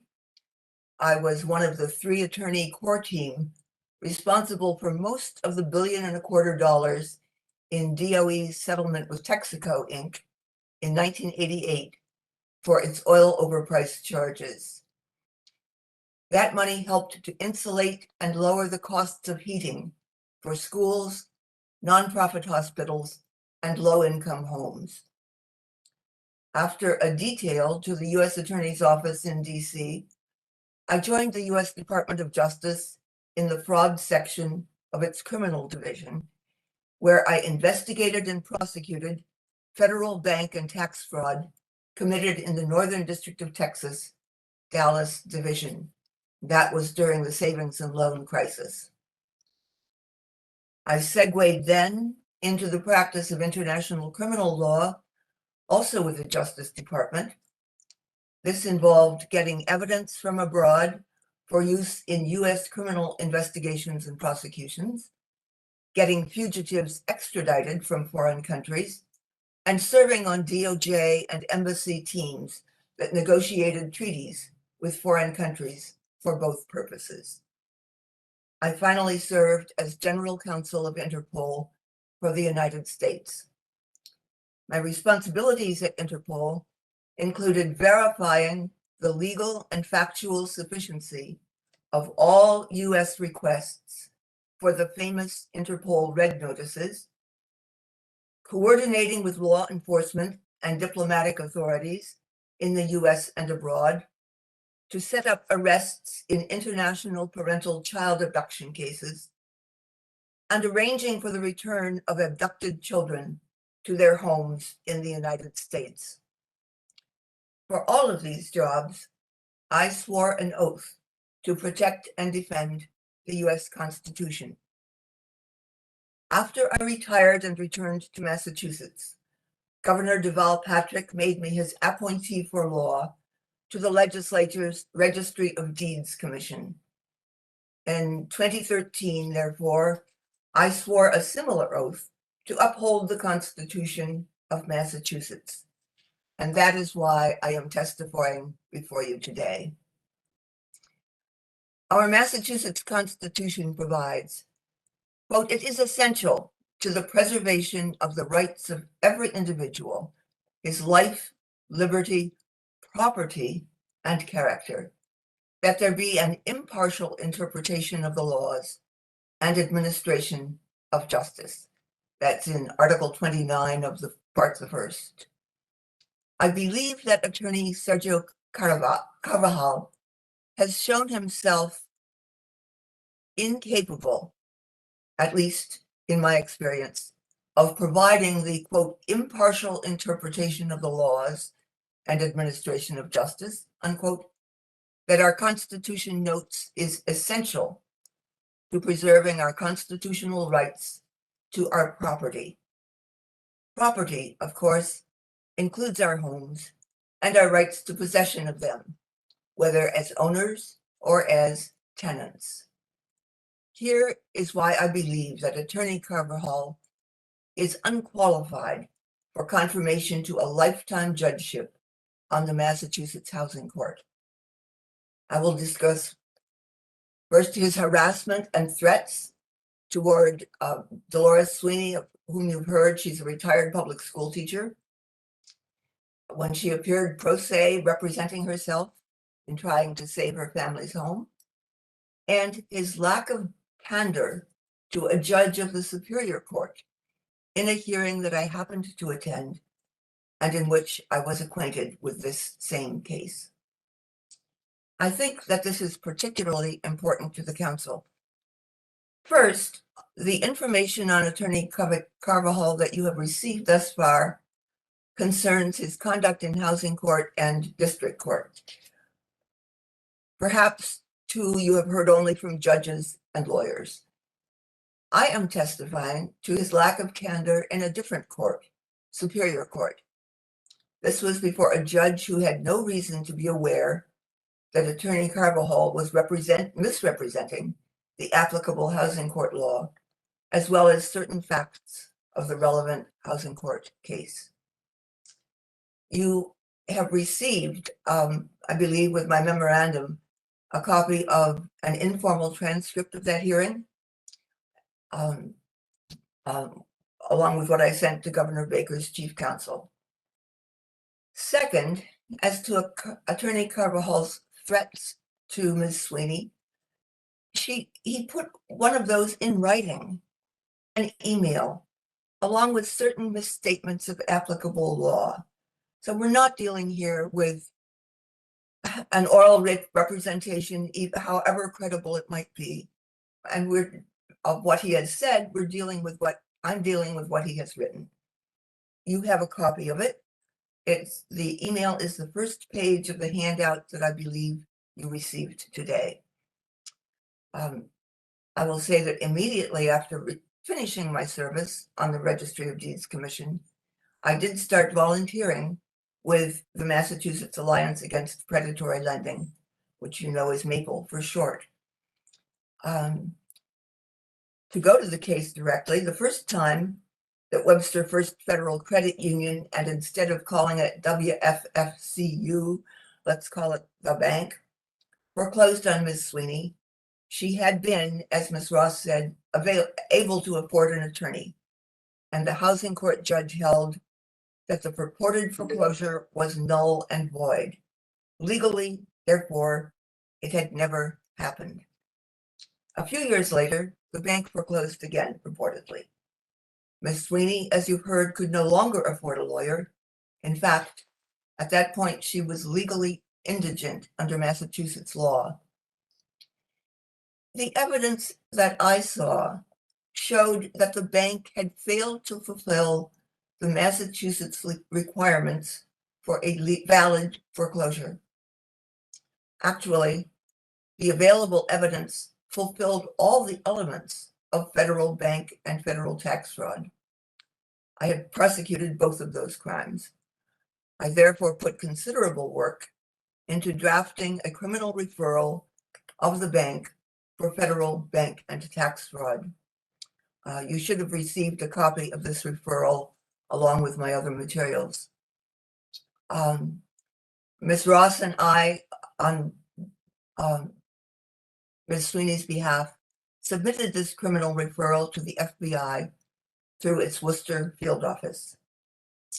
Thanks to the FBI agent with whom we were working there, we submitted this referral as well to the IRS Criminal Investigation Division. In Ms. Sweeney's second post-foreclosure case in housing court, however, the judge had decided that the bank was entitled to possession of her home. The lawyer for the bank was attorney Sergio Carvajal. The housing court had imposed a $20,000 appeal bond on Ms. Sweeney. This meant that she had less than a week to come up with $20,000 in cash.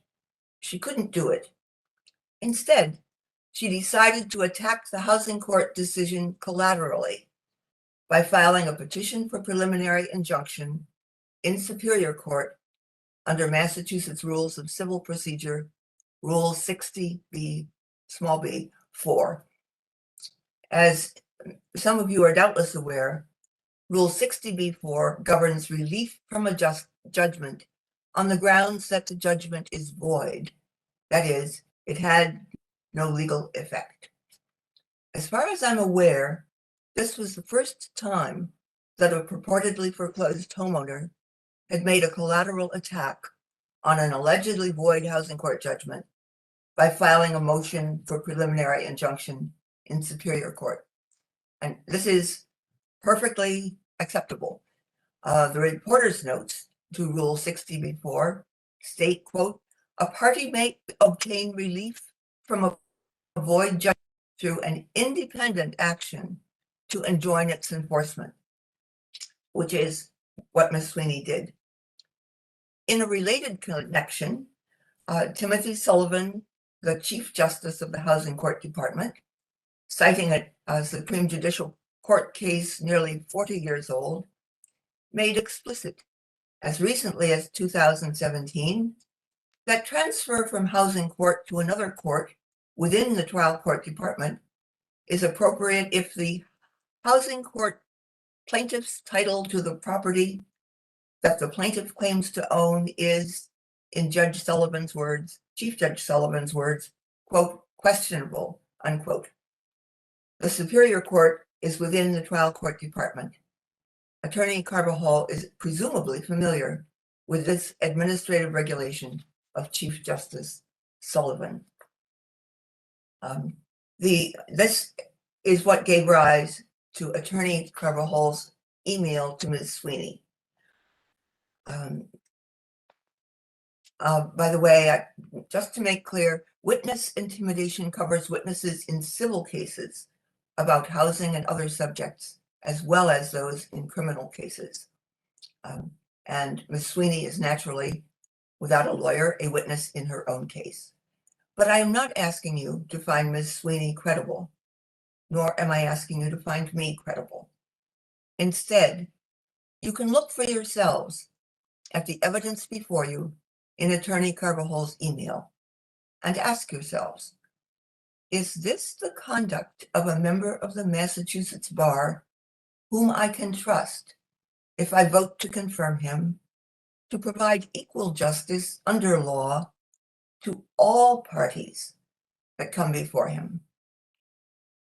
Looking at that email, you will see that Attorney Carvajal says twice that his client will move to require her to pay its attorney's fees and costs first if, quote, the case does proceed, unquote, and then if she loses in Superior Court. He twice cites the relevant statute, Mass General Laws, Chapter 231, Section 6, capital F. The pertinent quotation on page 2 of your handout confirms that Chapter 231, Section 6F does provide for an award of attorney's fees and costs. I think it's fair to call this a threat. It amounts to give up your case, or I'll try to make you pay thousands of dollars that I know you don't have, and it's your disabled son or your disabled daughter-in-law. That is egregious enough. What's worse, if possible, is that this threat was simply false. Chapter 231, Section 6F applies only if a party was represented by counsel during most or all of the proceeding. Ms. Sweeney never had a lawyer for this second housing court case, or for her collateral challenge in Superior Court, or for any part of either of them. Neither did her son or daughter-in-law, who had possessory rights in the home that she owned. So this was a false threat. Attorney Carvajal knew perfectly well that he could never make good on this threat against Ms. Sweeney and her family. Here, I think it enough to say that his email's assertions, for instance, about the Superior Court's lack of authority to declare a housing court judgment void under Rule 60b-4, I'm saying that Superior Court, quote, states it will not reverse the judgment of the other courts, unquote, are not well taken. Superior docketed the case, accepted and docketed the pre-hearing pleadings, and scheduled and held a hearing. Also, the Massachusetts law librarians, at my request, ran a search for any Superior Court case that even mentions Rule 60b-4. They reported that there are no such cases. So I think we can take it as established that the Superior Court has never said that it would not reverse the judgment of the other courts. What I want to emphasize here is this. By threatening Ms. Sweeney with having to pay attorney's fees and costs, as this email shows that he did, Attorney Carvajal stepped over the line from zealous representation of his client into allegedly criminal conduct. Under Massachusetts General Laws, Chapter 268, Section 13, capital V, threatening or misleading or intimidating or harassing a witness, such as Ms. Sweeney, with the intent to interfere with a housing proceeding or a land proceeding is a felony. I think it clear from his email that Attorney Carvajal's intent was precisely to threaten, mislead, intimidate, and harass Ms. Sweeney into giving up her case by signing his accompanying joint stipulation of dismissal with prejudice, and by having her son and daughter-in-law sign it as well.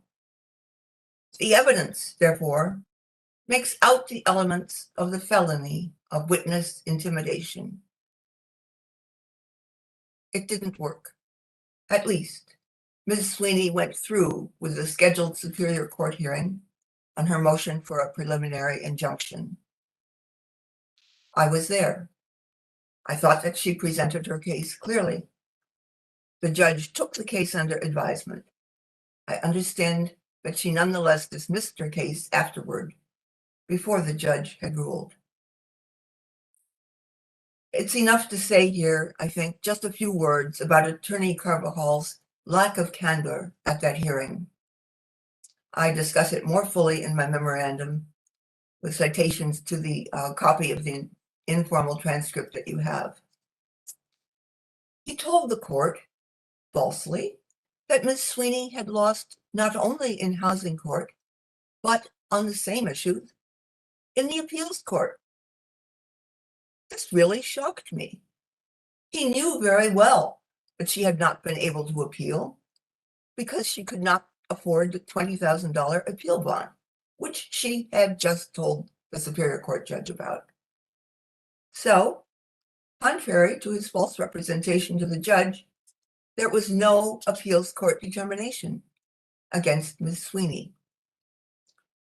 Furthermore, he sat silent while his co-counsel falsely told the Superior Court judge that Ms. Sweeney had lost not only in housing court, which was true, but in the appeals court and in bankruptcy court as well. Well, yes, there had been a bankruptcy case, but it had been that of Ms. Sweeney's daughter-in-law, and her home had never been an issue there. Attorney Carvajal also told the Superior Court judge that housing court has jurisdiction to determine title to real property.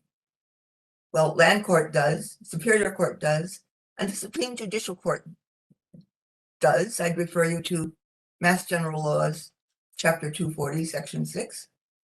Housing court, however, determines superior right to possession.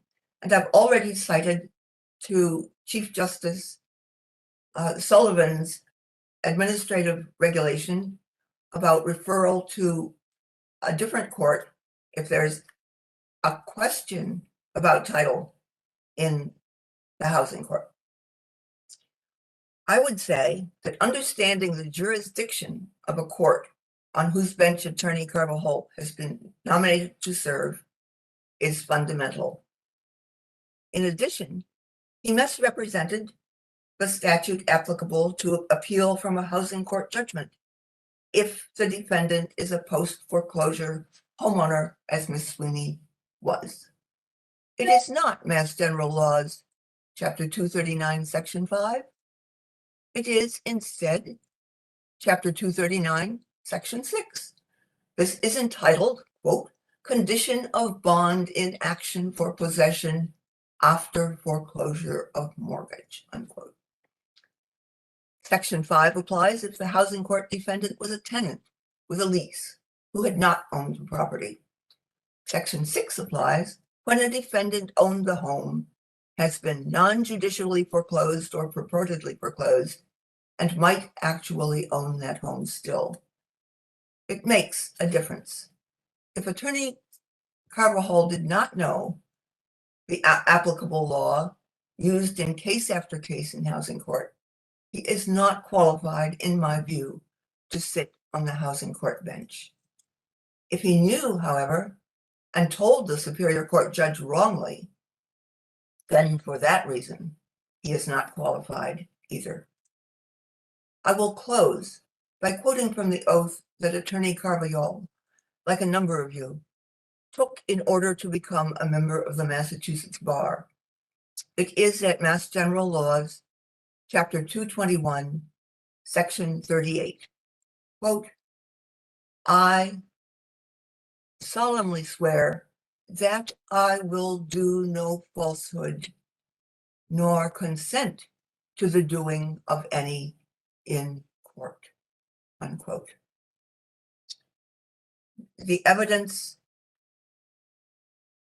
in my experience, shows, I think, that Attorney Carvajal has failed to adhere to his oath as a member of the Massachusetts Bar, that is, as an officer of the courts of our Commonwealth. If you vote to confirm him, how well do you really think he would adhere to the oath he would take to become a judge of one of our courts? I thank you for your consideration, and I'm glad to address your questions. Thank you very much for your testimony. I do want, before I call on my colleagues, to say that you sent a transcript from court that you attended at the Superior Court and explanatory documents. Every counselor got it, and you sent it to the governor and to the legal counsel, Ross, and you asked that this nominee be withdrawn. Accurate. Before I call on my colleagues, did you get a response? A response from Councilor Ross? I'm Did you sorry. get a response? I'm sorry. From Can whom? you hear me? Can you hear me?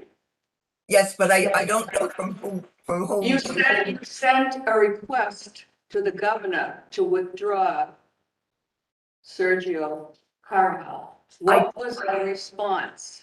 I got a response. I have to plead technological difficulties. I was never able to read it. I asked to have it resent, and it wasn't. I don't understand. Do you understand? Yeah. She wasn't able to technology get it, so she asked that it be sent, it wasn't sent there. Okay, so you never got a response. Okay, all right. I thought usually to be first because I'm a facilitator, but I just wanted to put that out. Okay, I'm going to call on Councilor DePaul. I have no questions. Councilor I Iannello. have no questions. Councilor Duberville. So let me get this straight. With regard to the email, Yes, you indicated there were misrepresentations in that? Is yours on? Excuse me, is that one? Yes. yes, Yeah. Okay. And was the misrepresentation the chapter 231, section 6F, which allows the assessment of attorney's fees and costs? accurately cited. He accurately cited that provision. What he did not make clear was that he could never have got attorney's fees and costs from an unrepresented litigant. I get that. I get that. Okay, thank you. I appreciate your testimony. Okay, so, just ask you, then your testimony was so thorough. I'm sorry that all the councils aren't here to hear it. This is a very important, hearing. First of all, have you actually met Attorney Carvajal or spoken with him? I have not. Okay. Okay, tell me your position on the Mass Alliance Against Predatory Lending. It is, as far as the Mass Alliance Against Predatory Lending is an alliance of more than 70 Massachusetts organizations. For instance, the AFL-CIO, statewide, as well as local groups that fight illegal foreclosure. I would not have put 6 years of work, volunteer work, if I did not think that its integrity was unquestionable and that its expertise was worthy of my respect.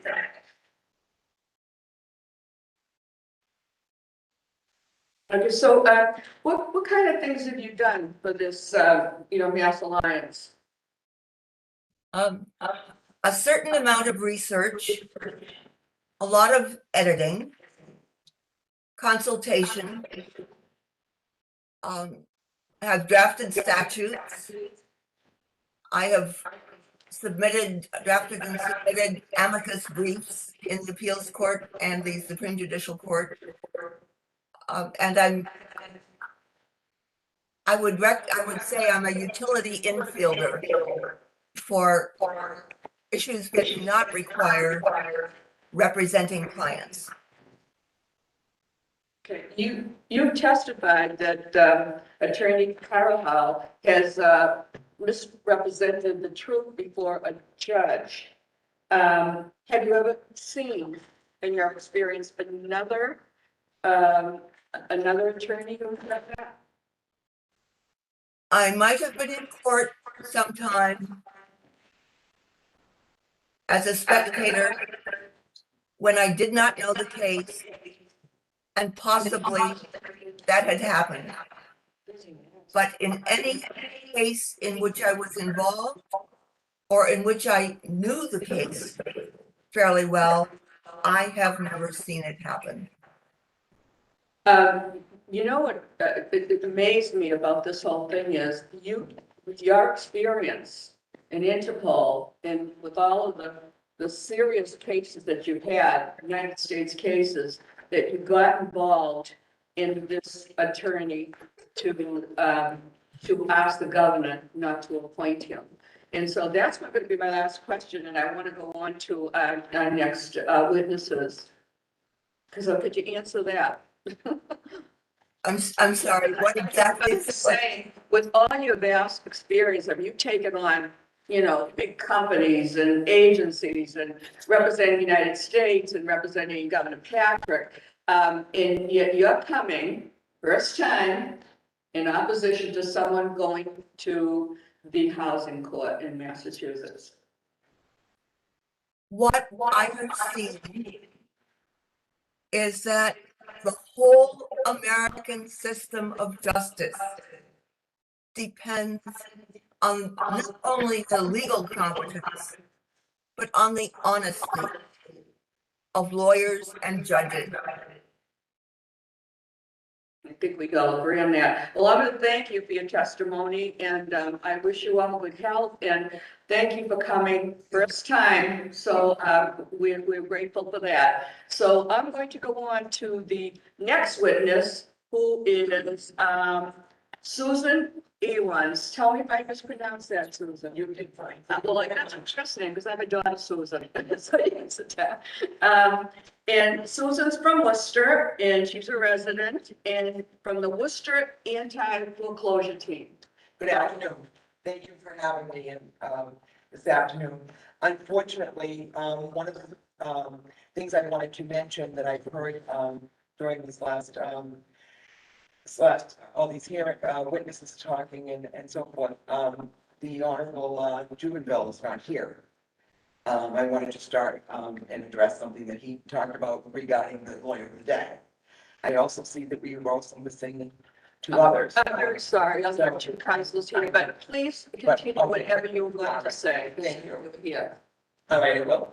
So regarding the my personal experience with the attorney of the day. So and I understand that they're not there on a regular basis. I understand that they are available, but to a very slim extent. The lawyer of the day, you need to sign up. So you don't just walk in and say, I'm here, and you're gonna be able to see somebody within a reasonable amount of time. And then attorney, as Grace Ross pointed out, is going to do very fundamental things for you.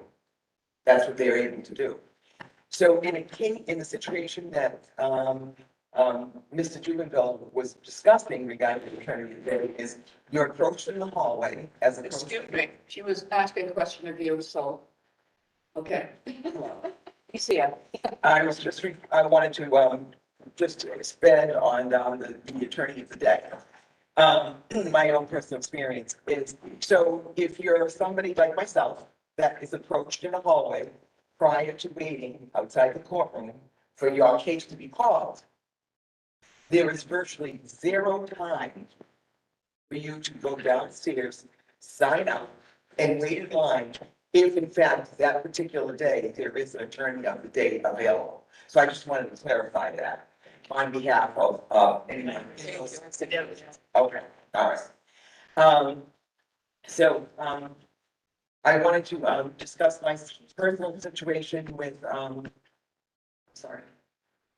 I wanted to discuss my personal situation with Attorney Carvajal. I was notified in February that he was representing a third-party purchaser. And that there was a case versus in Central Housing SWAT on February 4th.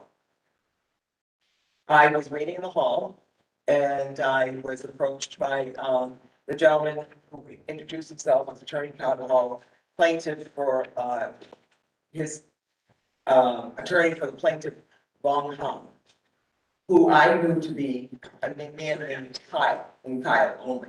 And I knew that person to be Kyle because I saw him across the hallway. And he had come to my home on November 1st, unannounced, 7 o'clock at night, to my back door. Told me his name was Kyle, that he was purchasing the home. The following week, this was November 1st, he was going to close the mortgage on his behalf, that he had purchased the house from the bank, and that he was there to offer me keys. I advised Kyle that he may want to speak with his attorney because I was actively in Worcester Housing Court against Bank of America and also in appeals court, working to get my jury trial reinstated. His response to that was his attorney told him nothing, he knew nothing about that, he was sure that there wasn't any issues at all, and that his offer, which he never verbally made any monetary offer, would be good until that following Monday. And off he went, we exchanged phone numbers. I never heard anything from him via text, post office, phone calls or anything. The next thing I received was a notification to appear in court. So while I'm waiting in the hallway on February 4th, Mr. Carvajal introduced himself. He said that his client was willing to make an offer if I was willing to go to a mediator, and it would be an offer for cash for keys. I said that I was not interested in that. And then I went on to explain to him, I said, well, I know who your client is. I met him, but I only know him by his first name, which is Kyle. I knew that Attorney Carvajal did not know about this encounter on November 1st. But of course, that's not up to me. That's up to his client, whether or not he wants to explain this to him. So I explained to Attorney Carvajal what I had told him, that I had these open cases, that I advised him to speak to his attorney, and that he never made me a monetary offer, and then I never heard from him again. So what struck me about that conversation, he did say that he would speak to his attorney, and he, was very polite, very professional, went off back to his client. I mean, he said he would speak to his client, not his attorney. He would go back and speak to his client. Not less than 10 minutes, I would say, went by before we were called in front of for our case. So one of the things that stands out to me in that case, during that time of testimony in front of the judge, was that Attorney Carvajal specifically said that his attorney was a bona fide purchaser who had absolutely no knowledge that he should not, for any reason, purchase the home from the bank. And that stood out to me because just moments earlier, I had explained to him the very opposite. And his attorney, his client rather, sorry, I keep saying his attorney, his client failed to or did not, or as far as I knew, did not disclose any of this to him. I also had a sworn affidavit that I had sent to the appeals court on my behalf because I did get my jury trial reinstated. But that's neither here nor there. So that's the reason why I'm here today, is because not only do I know of all the other cases within the restraint foreclosure, I've also been witness as a spectator in courtrooms when other members have gone in front of the housing court. But my particular, and also within the encounter between myself and Attorney Carvajal, he was always very easygoing, very, nonchalant. Oh, you don't have to send me certificate of service to the post office. You can just email it to me. And it was always very casual, very friendly. I'm there for you too. Kind of give me like, oh, it's easy. Don't worry about it. Everything's fine. I'm lunch now. And I would always email him as he asked, but in that email, I was always indicate per your request, but I would also back it up with either an delivery, as you should with certificate of service for him. Thank you very much. I'm going to start with Councilor Duff. Any questions? No. Councilor Paul? I actually don't have questions. We had a chance to speak leading up to this, and I just appreciate your willingness to speak to your experience, which is no doubt a difficult one, and to be here because you feel so strongly. So I just want to. Thank you. That's right, Noel. Thank you very much. No questions, but again, thank you so much to come in today. I know it's difficult, and I'm sure we all appreciate that. Thank you. Okay, Councilor Jordan. Two councilors said, I said, thank you for coming. Thank you. No, I thank you for coming in. I have to say again, this is the first time, I've been here 21 years, that we had people coming in opposition. That was the very first time. So that's not easy to put yourself out there. And I thank you for coming and taking the time. Thank you all very much. Thank you. Now, I have Christina McCarthy on the list, and I don't see her here. But all the councilors got information that she sent us. So I hope that you will read it. Where she is not here, is there anyone here that could talk for her that would, just briefly now, that would know Christina and just briefly say something in a few short sentences? I think her affidavit spoke for itself. She was planning to let you know that since that time, that Attorney Carvajal had taken himself off the case supposedly, but he's still the attorney of record, and she's constantly trying to figure out how to get to the actual attorney, the documents and stuff, and she doesn't know why, but that may be the court's fault. I don't know. I also will talk to her about giving all of them her phone number. She has had major medical issues with her daughter and disappeared today, I assume, with that. So I will get that to you. Thank you very much. Okay, I just wanted to say that all the councils for the public received this from Christina McCarthy, and she goes in detail in documents here, and goes on to 52 points. Okay, and I would just say the last point, 52.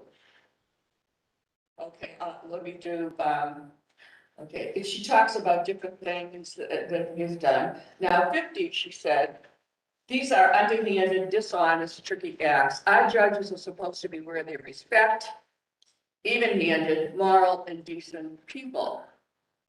He set me up to be evicted because I would not have the right lawyer to contact at the last minute with the bankruptcy automatic stay, like I have a legal right to do.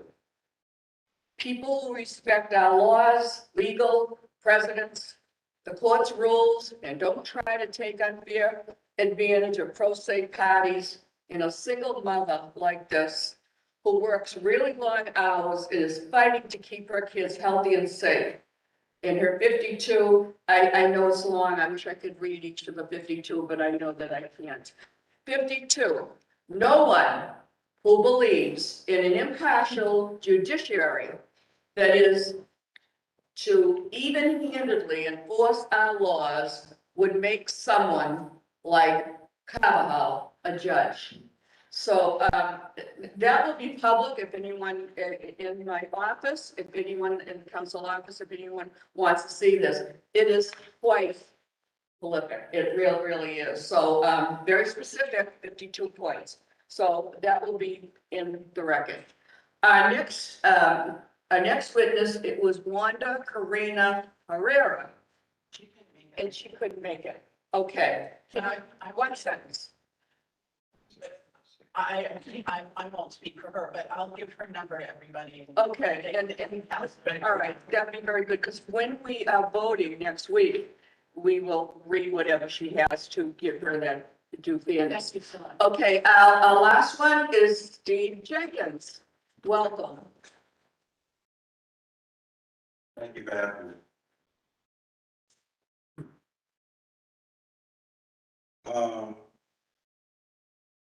Just for the record, I've only known him for a couple of minutes. You know, like a few days. Take your time, you waited a long time. Yeah. You know, so I don't have to hear about the 20 years or so. But in the short period that I know him,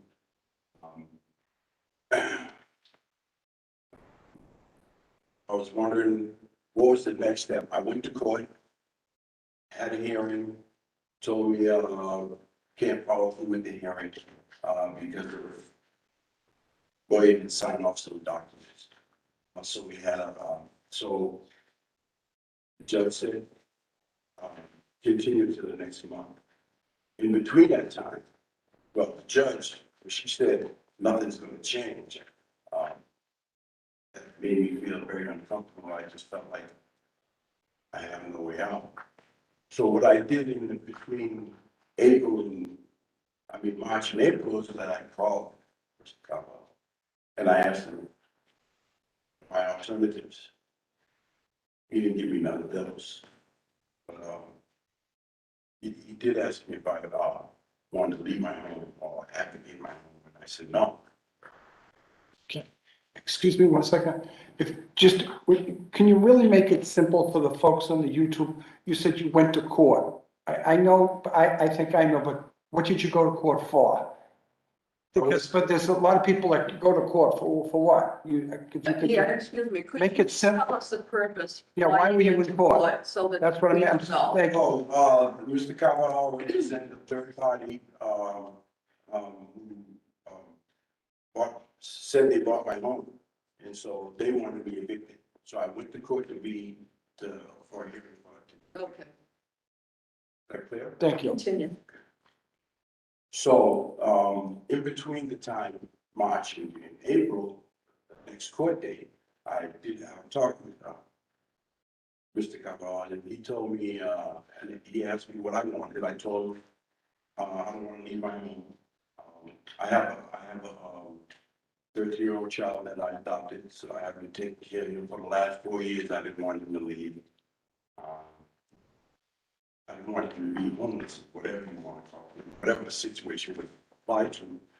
But he said to me, I don't know, I'll get back to you. And then called me a couple of days later and said that his client doesn't want me to stay in the home or pay rent, but you can stay for 3 months. And I felt I needed to make them payments and find a place to live. And I made that effort. The thing about it, it was just me, 1 bedroom. I had kids, so 2 bedrooms. People made it a little difficult when it's 2 bedrooms. So I kept, so when we get to court, okay? It was Zoom, it was on Zoom. The next hearing was on Zoom. Mr. Carvajal came first before we even had a meeting. So Mr. Carvajal bypassed the meeting, we bypassed the mediator. And the mediator read off what deals we were gonna make, me and him gonna make. If you stay there for 3 months, you have to pay, $1,100.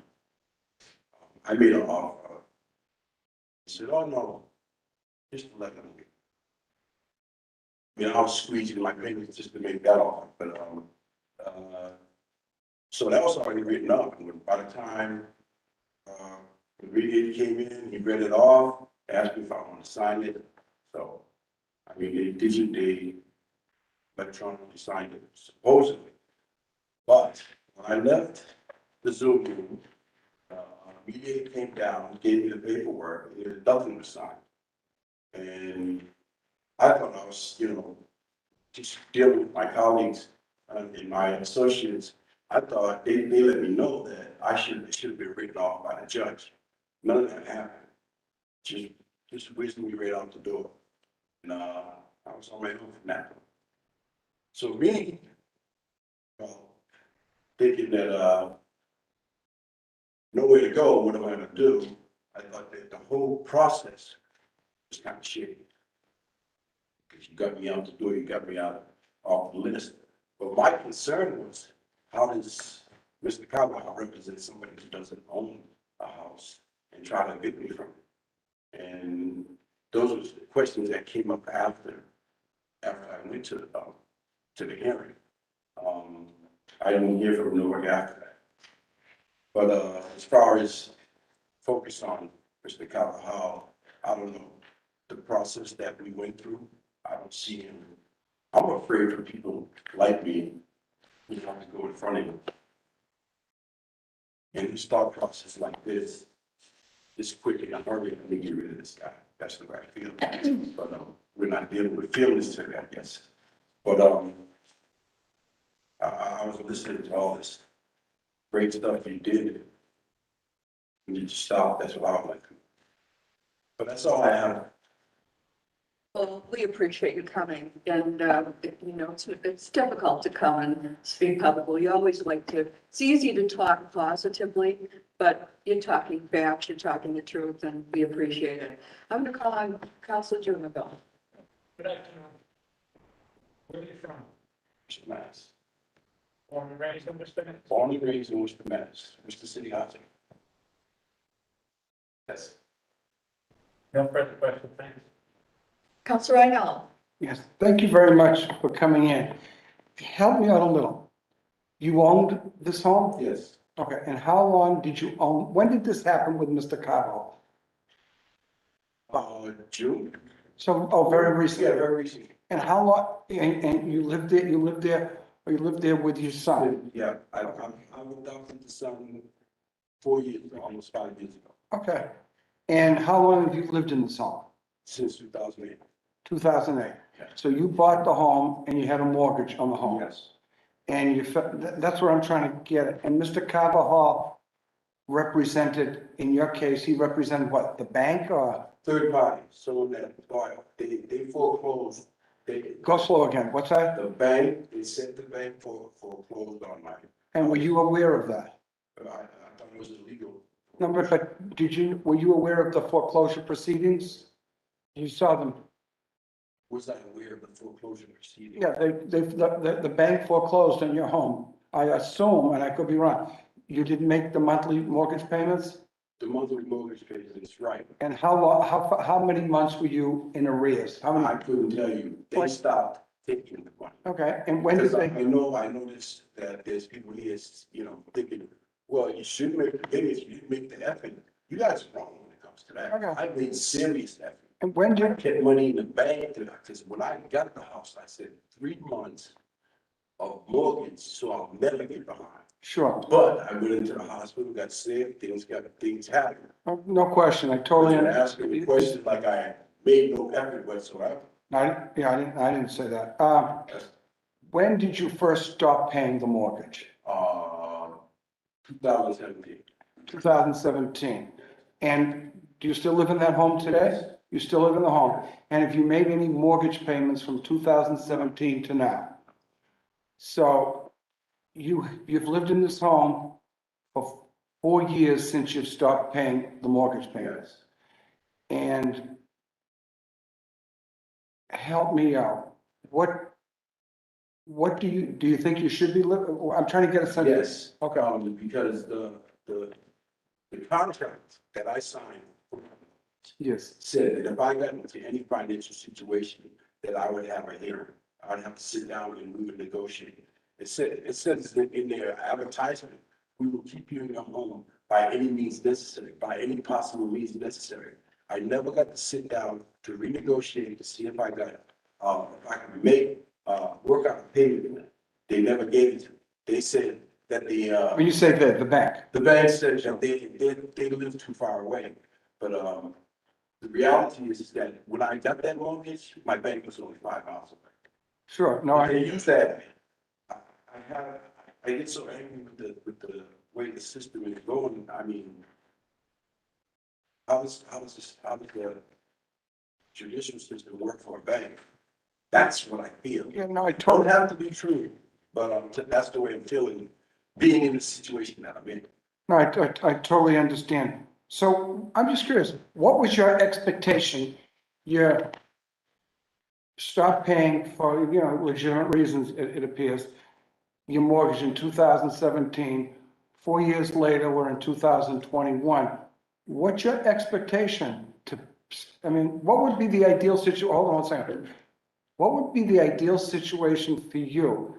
Do you acknowledge, number one, that you owe the bank the mortgage for the last 4 years? Or I'm trying to just get that sense. Acknowledging the fact, I haven't paid money, so that's. Do you think you owe the bank that 4 years of payments? I think I should be paying something. I ought to pay something. That's my problem. They won't take it. Yeah. Yeah. No, I'm just curious if you think you should, because of your situation, I understand, totally understand that you should be paying less than what your contract said when you bought the house in 2008. You think you should be paying less? Well, I think I should be paying less because I'm retired. I bought the house and I was working. I think it should be modified. I should have been modified to my retirement. Yes, I do. Okay. All right. Thank you very much again for coming in. You explained it very well. I appreciate that. Councilman Powell.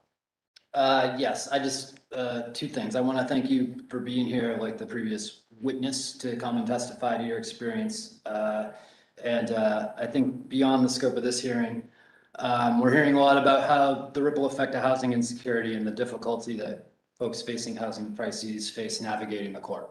I think it'll be important to make sure we have housing court judges who are sensitive to that. So thank you for being here. Mr. Duff. What bank or mortgage company did you get this loan from? I got the first mortgage, I got it from Bank of America. The first mortgage? But they sold it. They sold it I to, know. Yeah, that's what they do. They bundle them and they sell yeah, them. then she started sold it to. So you had B of A. And were you a first-time home buyer? Yes, Did you take a first-time home buyer class? no, I didn't.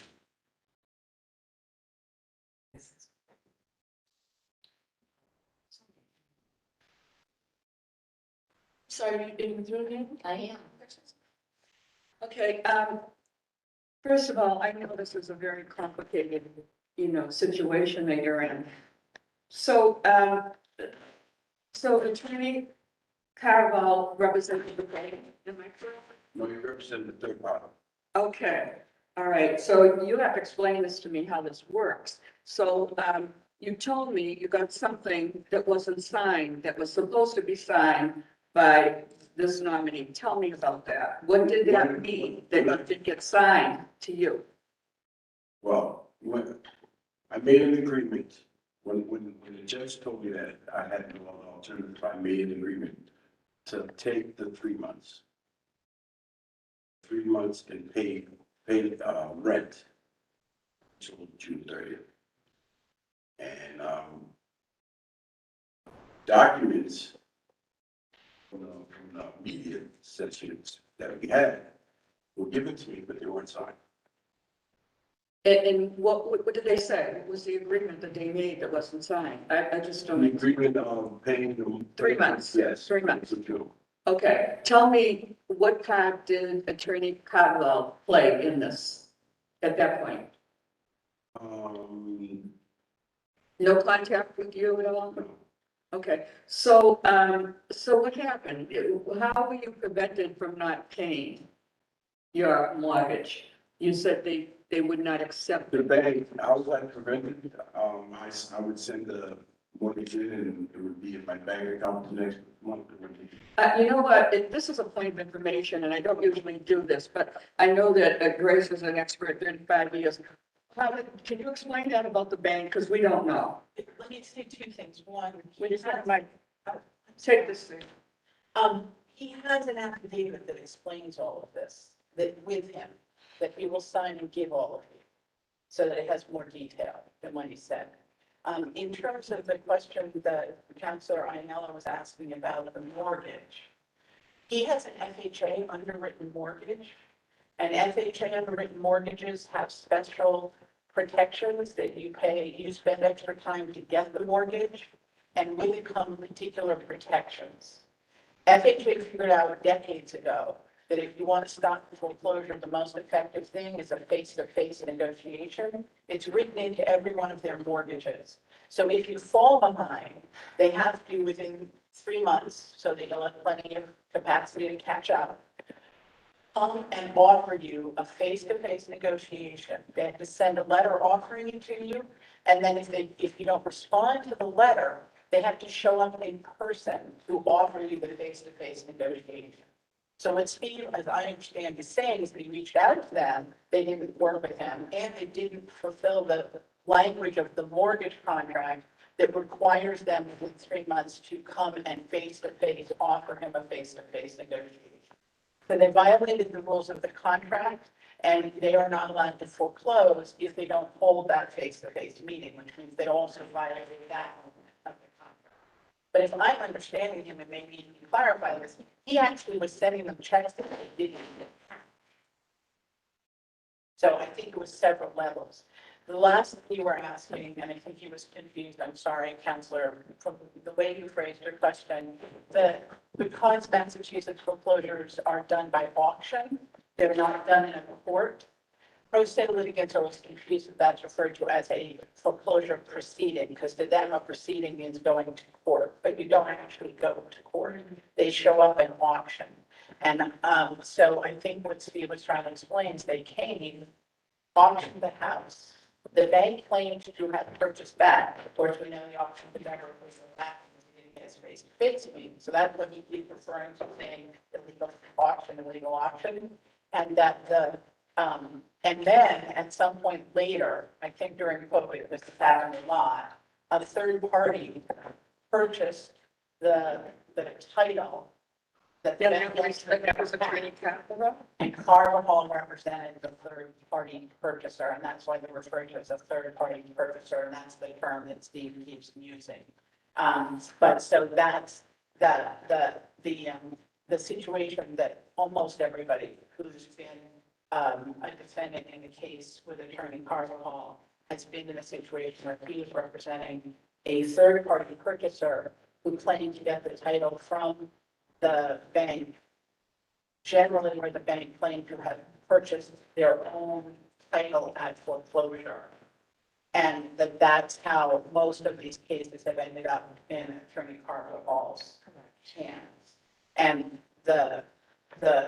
if you purchase a title as a third party from the bank, but the bank didn't have a legal foreclosure, what the Massachusetts Supreme Judicial Court said in the Lockwood v. Regis decision of 2011 is that the third party purchaser deserves recompense, but they're not to get it by taking someone's. Okay, we could say the third party is Attorney Carvajal. I want to know what responsibility did the Attorney Carvajal have, and what did he default in this whole thing? What was his improper? It's actually in Steve's affidavit when he had the emotional space to write it all out, and I would encourage. But we have to, this is a public hearing, I have to know. Well, I can read it. All If you right. want me to. So, Because I'm not getting any interaction with the nominee with this. I understand. So what he was pointing out to was that after the judge had said that things were not going to change, he had contacted Attorney Carvajal. Attorney Carvajal had short conversations, said he would get back to him after he talked to his client. Got back to him and, quote, he said she's not going to go for that. She flips houses, she doesn't keep them. He told me I could stay until June 30th and pay rent, but he never made a specific offer. The case was continued to April 5th, 2021. When I got on Zoom, when the clerk got on, Carvajal said, we don't need to go in front of the judge, so we want a mediation to finalize our agreement. I was never given a chance to say anything. I didn't agree with that. Next thing, I'm in a Zoom with the housing mediator, Tim Dunn, and Attorney Carvajal. Tim Dunn said, you have an agreement. Again, without my talking, Attorney Carvajal said, yes, here's the agreement details. It was already on paper. I had never seen. Tim Dunn turned to me and asked me if I agree with the agreement. I said, yes. When Tim Dunn said, I'll mail you a copy, wait, are you in the courthouse? I'll bring you a copy. I felt threatened and defeated at this point. I didn't have legal representation, nor could I afford a lawyer. I was participating by being in the courthouse Zoom room. So Tim Dunn came saying he's giving me a copy of the agreement. I had never gotten to read it, and I had never signed it. I was never offered to go in front of the judge and have the judge affirm that I knew what the meaning of all the words in the agreement were. After leaving the Zoom conference, I was overwhelmed with fear and very distraught, and I'll skip.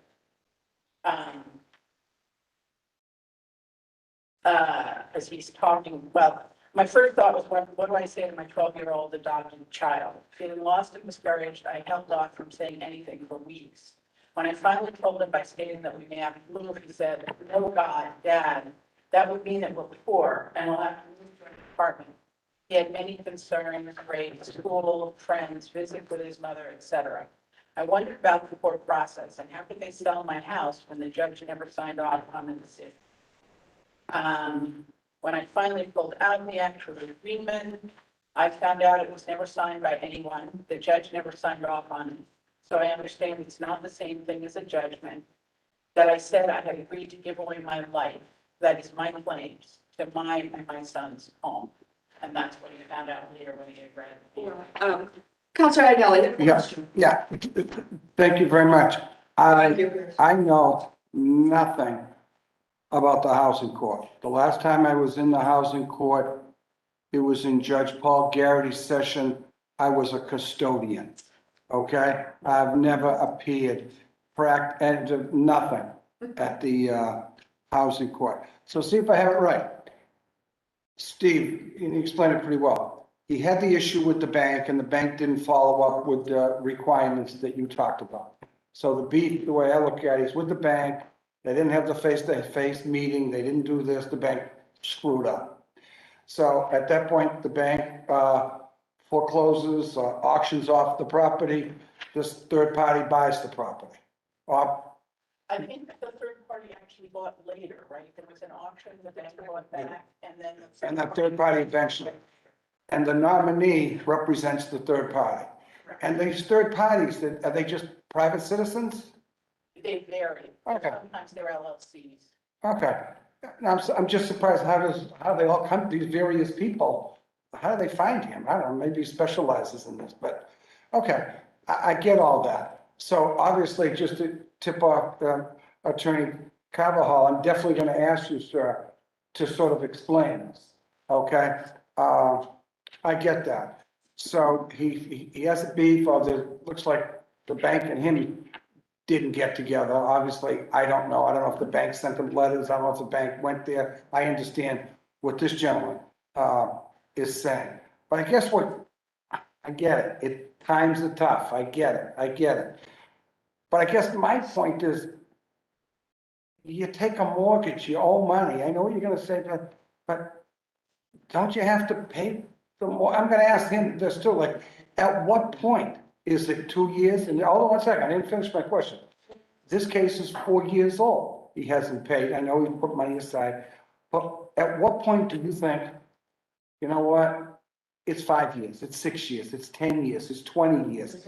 At what point do you think the bank, the third party, it's time, unfortunately, you know, because the owner of the property, I know that, but the bank has got, they have their bills too. I know that we're not too concerned, nor I am, about the bank, but when is enough for the bank to say, hey, listen, it's been 20 years, 10 years, that's what I'm trying to get at. May I respond? Yeah, I asked you the question, yes. The problem is that once you fall behind, no matter how much you try and do something, they won't take the money. I think that's what Steve was trying to tell you, is that the homeowner ends up in a position where they won't take the money. So sometimes the homeowner doesn't try and pay something, but if they do try and pay something, they literally don't take the money. So you're stuck. You're not an actor in this situation. You're a respondent, I guess I would say. So once they decide you're in default, unless they negotiate something with you, which our laws actually in Massachusetts require under 244-35B, you can't get out of the situation. And some of the homeowners who know enough to do it will take those facts and put them in the registry of deeds under an affidavit. And then third-party purchasers should be aware because they put an affidavit in the registry of deeds, if you know how to do that. Now in Worcester, Steve couldn't do that because our register of deeds, unlike the rest of the registers of deeds across the state, pretty much, there's one or two others, will not take those affidavits. So if you're a homeowner, you try and pay, you can. They won't take the payment. And in Worcester, you can't even warn a third-party purchaser by putting an affidavit in the registry. Not yet. They shouldn't purchase. And under Massachusetts law, a title only clears under operation of law 50 years later. Okay, now I get all that, trying to make it simple. So are you saying to me that someone like Steve goes in front, at some point, Steve had to go in front of the judge at some point, way back when they evicted him? Had to. Yeah. Okay, but way back when, I assume he's not paying his payments to the bank. I mean, was the court involved? And I guess my point, the court was never involved. So how? No, there's non-judicial foreclosure, and so. Okay, so Literally don't ever get in front of a judge. you never get in front of a judge. Okay, so a judge is never involved at this point. There's no, you have so much more knowledge than a lot of us. You make it a little, you know, my father used to say, treat everyone like they're 2 years old when you explain it. You just know too much. Make it simple. You know, sometimes, you know, you say chapter 206, it just like goes over everyone's head. No, but hold on.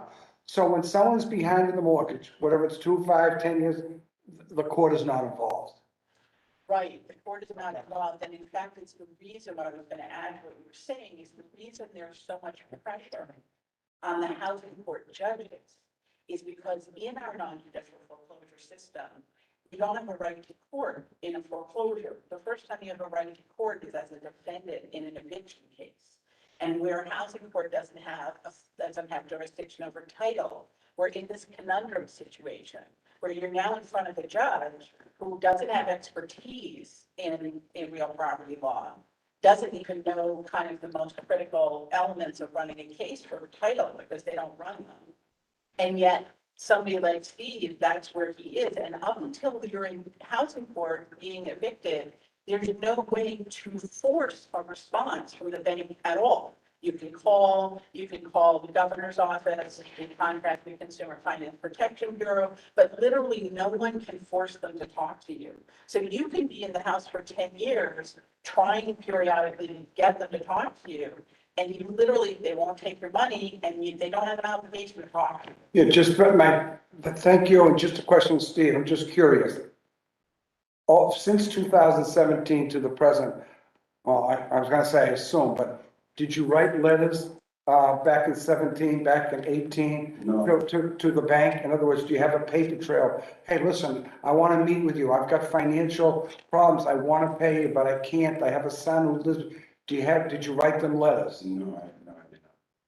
They stopped communicating with me. They what? They stopped communicating with me and then, but I was concerned that, you know, if there was an issue, I had $18,000 in escrow. You couldn't. No, I understand, but I didn't know if you sent them letters and you have copies of the letters.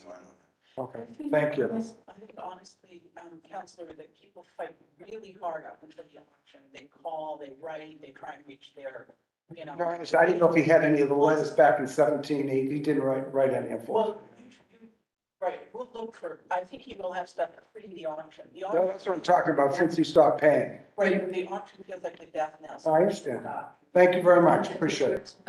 And Councilor DePaul had raised his hand first. Yeah, I just have a very short question that came to my mind, what I just heard, and I want to make sure I understand. So I think I'll address this to you, Ms. Russell. The affidavits you were speaking of, that Worcester won't let, it doesn't allow to be, is there a term for those that that if I sent them, someone who practices? They're called, sorry for chapter and verse, but they're called chapter 183. I want chapter verse, okay. Chapter 183, section 5B. Yeah. The registries of deeds guidance only allows a very limited number of types of documents to ever be recorded. Mhm. And that's the only one for a standalone affidavit, and it requires specific things, but our folks can meet those things. They're doable. Sorry, could I follow up on that? So why, I realize this is tangential, why is Worcester? We don't know. The previous register of deeds, who you may have known was there forever, Correct. just considered very middle of the road, not a risk taker. But he learned about this process and he opened the registry for people to file deeds. His predecessor came relatively recently, it's not to report. So. Yeah. Councilor Duff. So the Register of Deeds comes under the Secretary of State's office, so that's who you should be talking to about that. We have, And as far as the, your mortgage payments, which they refused to take, did you then take that monthly money and put it in an account, in an escrow account? Yes, I had an escrow account for a while. For a while, I be totally honest. Things got a little tight, I used some of it, but the bank had $18,000 in my. So that escrow that the bank is holding is different than you being able to prove that you were trying to pay them. If you had taken the money, your monthly, say your mortgage payment was $2,000 a month. Yeah. Which I'm gonna guess it probably was. If your mortgage payment was $2,000 a month, even if the bank refused to take that money, if you were monthly taking that money and putting it in a specific escrow account and notifying the bank of it, that you were doing this, you know, you would have a better recourse. It seems that the beef that everyone here has today is with the banks in the banking system. And I get that. I hear it loud and clear. I know it. I've been in housing court. I understand that intrinsically. I believe that everyone who buys a house in Massachusetts, a first-time home buyer, should have to take a first-time home buyer class. Because you are a responsible adult signing legal documents. And everything you sign says, this is a legal document. If you do not understand, consult an attorney. Every single real estate document says that. So I get it though. You're excited, you're buying a house, people get caught up in the moment. You bought at the height of the market, 2008. I don't know who was guiding you through this.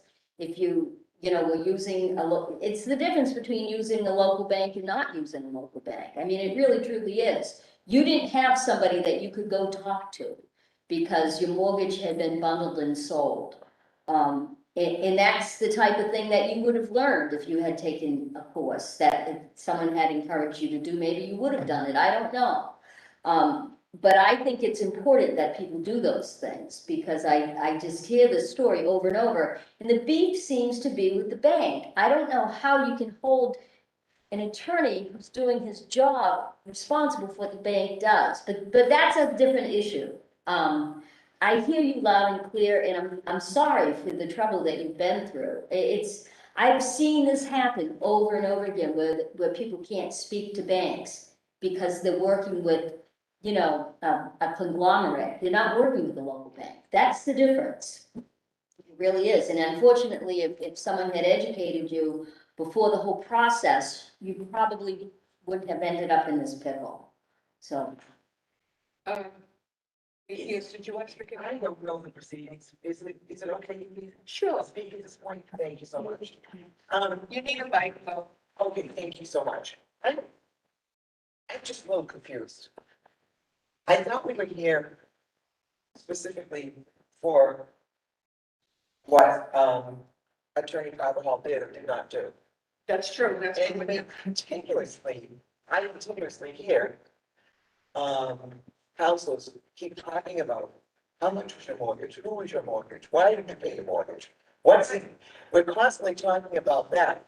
And what an individual has done or not done with their bank and their mortgage, I don't have any idea what it has to do with the nominee of an attorney to be a judge based on what they did in their at the time that they were hired by a plaintiff to represent them in court. I don't understand whether you have an FHA or a regular mortgage, whether you're Bank of America or with the credit union down the street. I do not understand what any of this has to do with it. And so I just wanted some clarification as to why there's so much talk about it. Comments. I think, you know, what I'm seeing is that, you know, putting myself in your place, Stephen, you know, you trust, and someone's gonna sign something, and that's gonna be a document that's going to be official, and they don't sign it. And you've had no communication from what I'm hearing from the attorney who was the third party. All of it, to me, is, that he was left out in cold. He wasn't told what he had to do. And then when he tried to, they don't accept the money at the bank. So, I mean, you know, I don't think you have to take classes or whatever. I think there should be laws to protect us. I'm not gonna take a course to find out. I mean, when I bought my house, you know, you trust that the bank is gonna do the right thing.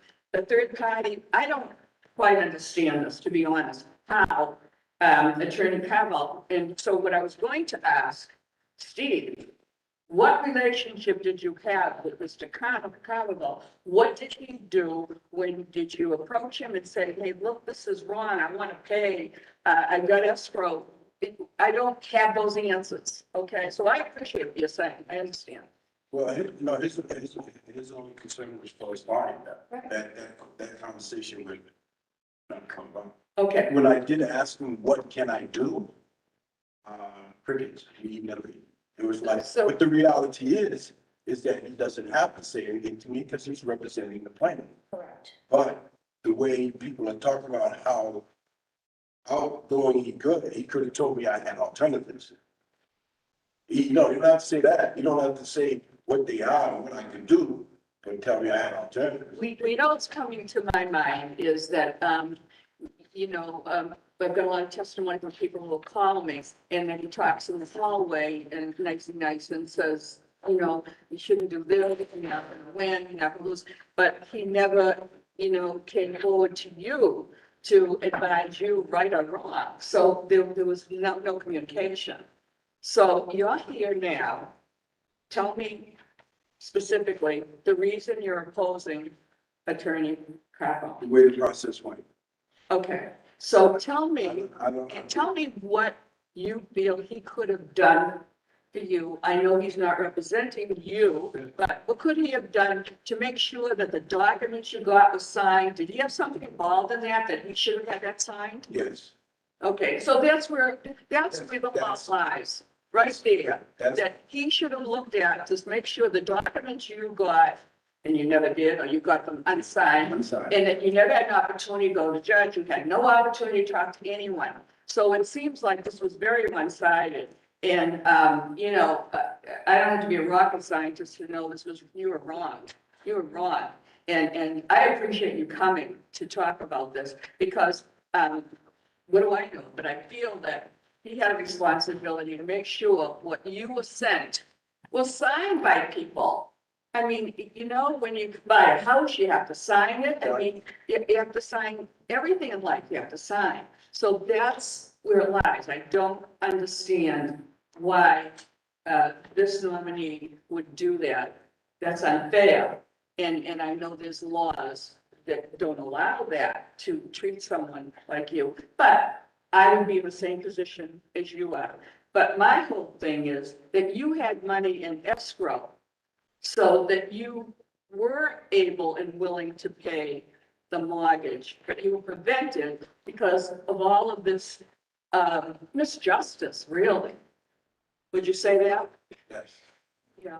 Well, you know, I don't know where you go from here. I wish I could advise you. I don't know. Maybe you could, what, you know, one of the lawyers here could talk to you about it. I mean, I would think Secretary of State, they have a line that you can call. There's got to be some way that you can get some help. There's court advocates or whatever. But I don't know now. I mean, you're living in the house, and so you just go day to day, and you've got an adopted son, and he's concerned staying in his school and his home. You know, my hat goes out to you. I am so sorry, and I have no ability. But you know what? You brought justice here today to talk about what happens to someone when they don't have a lawyer and they're at the mercy of an attorney, third party, and the bank. And so I wish you all, you know, good health and work this out. If I ever can do anything, I would be happy to. I never talk like this in public, presiding, but it is upsetting to me that you're in this position, and especially with your son. So is there any other closing statement that you would like to make? I just have one last. one. Okay, Thank you. Again, thanks for coming. I will ask our current attorney Carvajal, you know, does he have an obligation? Does he have an ethical obligation to give advice? Let me just finish. I know what I believe, but we will ask him. Well, I don't want to, I think I know the answer pretty clearly, but that's really the question here. He may have no obligation whatsoever, none, but we'll ask him. Dad, let me just finish, excuse me, to give any advice whatsoever, because again, we'll ask him. His client is so-and-so, he does not represent this gentleman, and we will ask the attorney when he has a chance, or he can address it in his opening, if he wishes. I agree absolutely with you, Counselor, but my whole point is, and that's the question we have to have answered.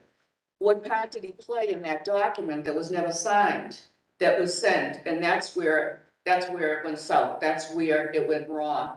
Perhaps if that had been signed, it would have been a whole different story. He wouldn't be here and he'd be happy with his son. So that's where it goes back to. You don't send documents to anybody when it's not signed, because it's not legal. It's not legal if you don't have your signature on it. I mean, you know, you get a Discover card, if you don't sign it, you're not gonna be able to use it in the store. Your signature is used by everything in life. That was his life. That was his home. So that's the question that we have to go back to. The document that wasn't signed, never saw a judge, and that was the end of it. He had no recourse. Anything you want to finish to say? Thank you. Okay, thank you for coming. I appreciate it. Yes. Judge, I'm sorry. Could you sit down again? There's a question. Oh, I I thought, said, thank you for his testimony. oh, I'm sorry. To hear from this witness. They pointed to you. Thank you very Okay, much. now that we've concluded all our witnesses, I'm going to call on you, our nominee, attorney, Carvajal, if you would like to make a presentation. Thank you very much, Councilor Devaney. Good afternoon, as you have heard, my name is Sergio Carvajal. Justice Senator O'Connor once said that we don't accomplish anything in the world alone, and whatever happens is the result of the whole tapestry of one's life and all the weaving of individual threads from one to another that creates the scene. In that sentiment, I want to extend my thanks to Governor Baker and Lieutenant Governor Polito for my nomination. I would like to thank all the members of the council for allowing me to speak to you and have this opportunity to have myself present, my witnesses and the witnesses who came speak and provide you with information about the housing board. I'd like to thank Justice Jen McGuigan, Judge Rose Nielsen, and Attorney Backrack for coming here and giving statements in support of my nomination today. I also want to thank my wife Laurel and my sons, along with my parents and my sisters. Considering where we began our journey, we have traveled this road. They have traveled this road with me up and down, and we've endured this process.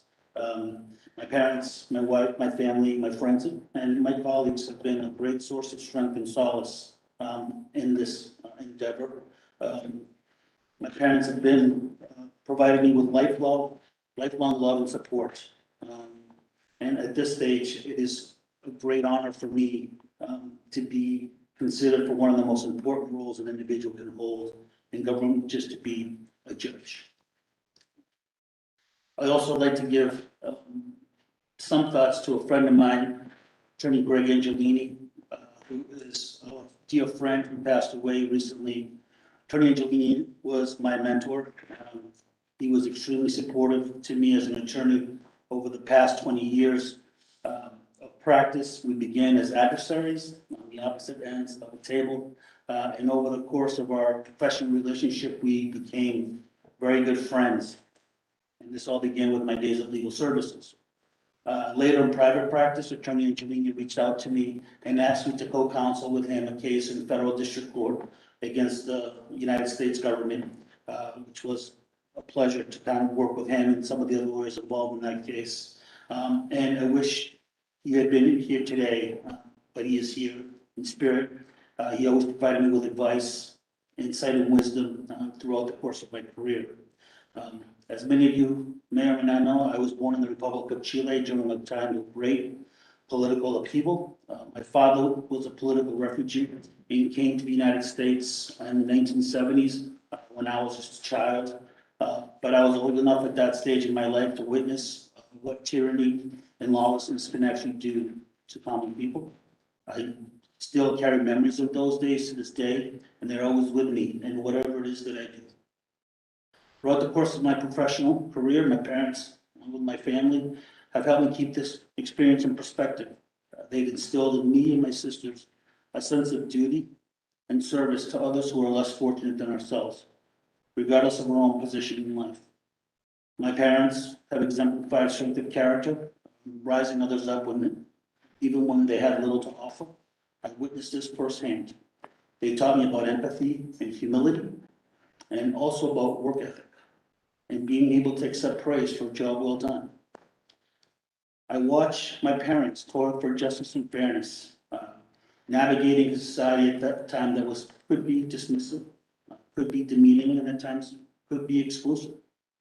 And I also saw a great deal from my family providing material assistance and emotional support at a time as a child when we did not have much. I consider myself very lucky to grow up in the United States and have the opportunity to be here and serve, and potentially serve in this capacity if this council is so gracious enough to vote in favor of my nomination.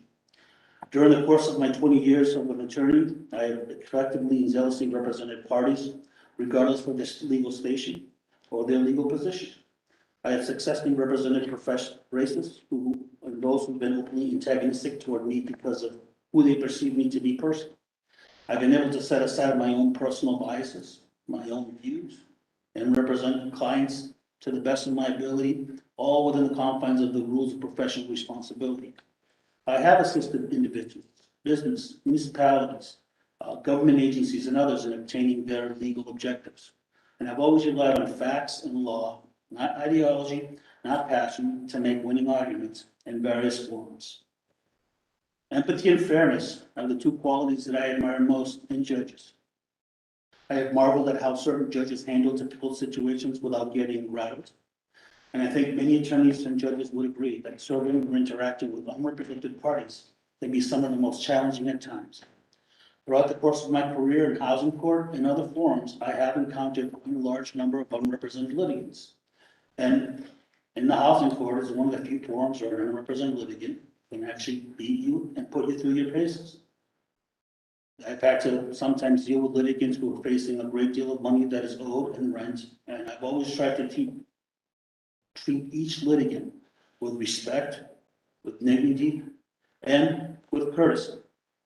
Because my job in those situations is not to make them be antagonistic, but to work together to either form a legal objective or have the matter heard before trial. Maintaining decorum and a safe atmosphere in a courtroom is a specific art. It takes a great deal of patience to allow each party to address the court, balancing the need to maintain the docket flow while giving an equal voice to those who may not be able to express themselves well or present a case efficiently. Although each case is distinct and unique in its evolution and consistency, some sense of predictability is important to all litigants. I imagine that judges, like attorneys, need to dwell in a place of grace while reconciling the utter disappointment and sometimes anger of litigants who may be unhappy with a particular legal outcome. I've had to deal with this component professionally frequently in dealing with litigants in housing court. Thankfully, my career in housing court and other courts have given me the opportunity to handle many cases of varying degrees of legal merit on both sides. Regardless of my own client's legal positions, treating opposing parties with respect and dignity is important to me because losing one's home to foreclosure or eviction or their loss of freedom or enduring some other destabilizing crisis, like a loss of income, is a life-changing event. On top of that, the court can be a traumatizing and confusing process. Those with mental impairments are particularly vulnerable. The individual may be speaking in an emotionally charged manner or projecting hostility about the process in my direction. Sometimes I've had to represent litigants who are also behaving in that particular manner. It is important to allow these individuals to express their concerns, even though they may not be comfortable, relevant, or accurate. Every litigant has their own emotional truth, and we as professionals cannot always address or resolve that particular problem. This approach, whether in the hallway or mediation, has allowed me to effectively represent clients, both landlords and tenants of all types, zealously and fairly. I expect to bring this perspective to the bench, and I believe that my personal and professional experience will be uniquely valuable to the housing board if this council approves my nomination. I aim to be even-handed and decide cases based on the merits, based on all credible evidence and application of the law, regardless of the litigant, regardless of their position. I will work with each party to feel that they were heard and given their due process. My hope is that everyone who appears can say that they were treated fairly, with dignity, respect, and compassion, and that they had an opportunity to say what they had to say in court. Judges are entrusted to help parties solve problems. Like any human endeavor, process is not perfect, and mistakes will be made. For this reason, it is important to remain humble and have faith in the process of appeal, always learning and adapting along the way. In addition, I am able to reflect on times when I sought a sympathetic, non-judgmental ear. I understand that everyone at some time needs to seek the benefit of what they hope is an open ear in order to get closure in a personal or professional situation. This introspection, along with the love of my family and friends, has kept me grounded in the reality that is the everyday, personal and professional life. I have never forgotten where I come from and the arduous road we traveled to get here. And to be here before this council, to me, is a great honor and privilege. As John Adams once said, to be good and to do good is all that we can do. That is what I hope to bring as an associate justice to the housing board. Thank you for consideration and support. Thank you. Thank you. Council Juvenile. Thank you. I was hoping you were gonna tell us something about what happened in the case of the convention. Tell us what happened. So let me ask you. First of all, what is the jurisdiction of the housing? The housing court has jurisdiction under Mass General Law, Chapter 185, Section 3, I believe. C, the best of my knowledge. And the housing court deals with all landlord and housing related matters, all housing related matters. In its jurisdiction. So there's an enabling statute that states exactly what it is. They do not have jurisdiction over the foreclosure, is that correct? That is correct. So if a litigant comes to the housing court for a trial with the issue of title, generally there's two options that the person who wants to challenge title can do. They can either file the case in Superior Court, which is actually in Superior Court, which is fairly common practice, and then remove the housing court case to the Superior Court, or stay the proceedings in housing court, or ask the housing court to be designated a Superior Court, since it's a Superior Court level court, and ask the, I believe the Chief Justice of the trial courts gave what's called an interdepartmental assignment to have one housing court judge sit as a Superior Court judge, and that matter can be heard by one judge. That's the process. Okay. And you've heard the words mentioned here, predatory lenders. I have heard the term What's predatory. your definition of a predatory lender? I don't have the definition before me. That's the legal definition that's used. But my understanding of a predatory loan, as I recall from this case that was referenced, I believe the Sweeney case, which is over at this point over 3 years old, involves the terms of the loan and the payment and the maturation are considered to be unconscionable and charged to conscious, which means that at the time that the person is signing the loan, it can't possibly be applied for whatever reason. So you did work for First Federal Credit Union? I represented the Webster First Federal Credit Union with regard to the Sweeney case. Do you consider that financial institution a predatory lender? No, it's a credit union, so they operate under somewhat different regulations than, say, a bank. And the loans that are offered are generally not considered predatory in nature because under the terms of their charter, they can't provide certain mortgages under certain terms. But I, as the attorney that does the evictions, have nothing to do with how those mortgages are drafted and written or issued because I get hired only when there's a summary process case or litigation after the mortgage is written.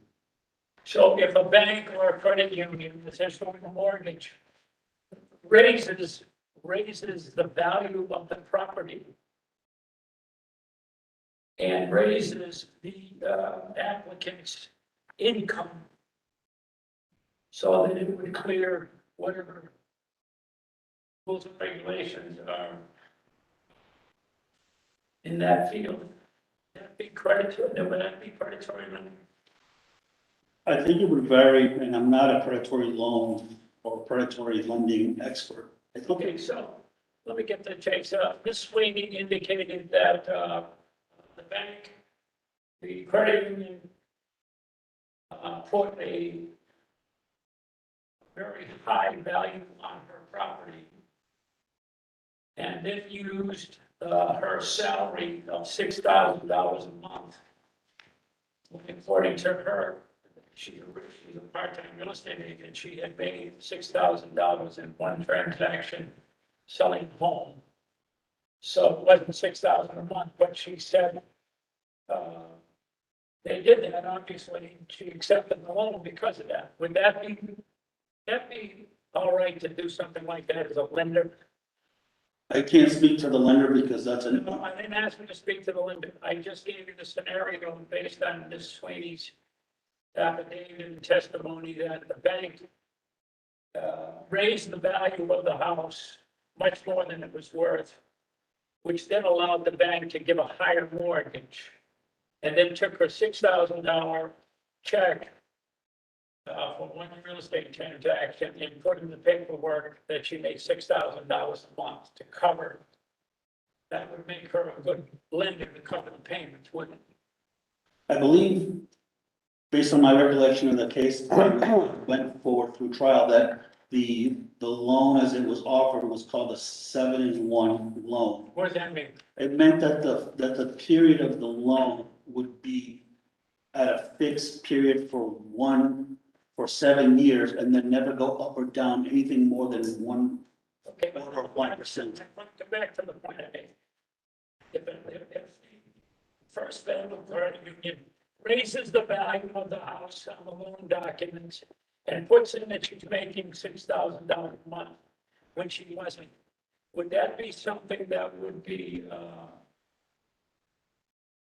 called predatory loan? Again, I'm not a predatory loan expert, Counselor, I'm Jubenville, but I believe that if the appraisal of the property as it's listed in that is in line with what the fair market value of the property is in that particular area at the time of the application. You said something about the fair market value being about $240,000, and the mortgage company or the bank, credit union, indicated the property was worth somewhere in the area of $300,000+. If the, Do you think it's okay for a bank to do that? They got somebody coming in and want to refinance. By any kind of investigation, they would have realized that this isn't a good risk. well, But they raise the value of the house, so they can justify the mortgage. And then they indicate on the record she makes $72,000 a year when she only had one check for $6,000. Wouldn't that be improper to do that? If that happened, if that happened, yes, I believe it would be a problem. it would be a problem. Yes, if it. And when you were representing the First Federal Credit Union, is that the name of it, or is it Webster First? That's the first federal credit. Okay, when you were representing them, you did a lot of cases for them.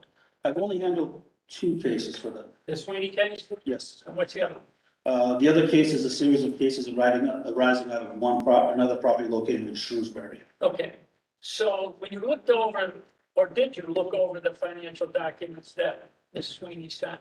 I did. I looked over the entire file that was provided Okay. by the legal office. So when you looked over the entire file, did it strike you as funny that she was being okayed as somebody making $72,000 when she wasn't?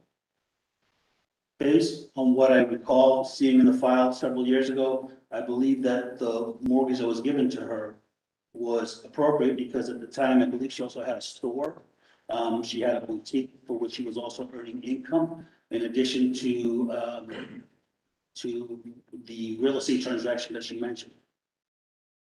Do you agree with me that if she was making $72,000 a year, she probably would have been in that position, this position she was in the first place? Most She likely, would have been able to pay the mortgage, right? most likely. And it seems to me anyway that, we heard the testimony about foreclosures and losing your house, and it's got to be one of the most traumatizing events in somebody's life. I would So if agree. you're making $72,000, she's had that house for what? She had it for at least 20-something years or more. Why wouldn't she pay the mortgage if that's what she was making? The facts as they came out of trial, Mr. Jubenville, was that the best memory was that the property was supposed to be leased out to the other family members. Whatever, but they gave a mortgage based on her salary, Yes. and that salary wasn't true, wasn't it? Well, the salary that she listed was signed under the pains and penalties of perjury. So she listed that as her salary on a mortgage So what? application. She wants a mortgage, right? Yes, sir. She died, she's starving for a mortgage. Was there a lawyer in the room when she did the passing? Was there, Did she have a lawyer? at the closing? Yeah. I don't know, Council Jubenville, because I was not involved in that Okay. part of the The transaction. lawyer usually does the closing for the bank. So Correct. he would have been aware of it. Yes, and I believe she would have been entitled to her own lawyer as well.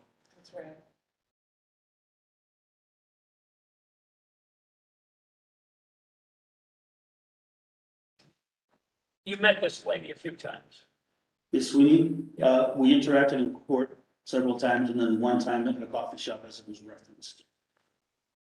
In court, but not in the court. Well, in the hallway, while we were waiting for our case. And she indicated in her filings that you made statements to her. Let me see if I know. Can't.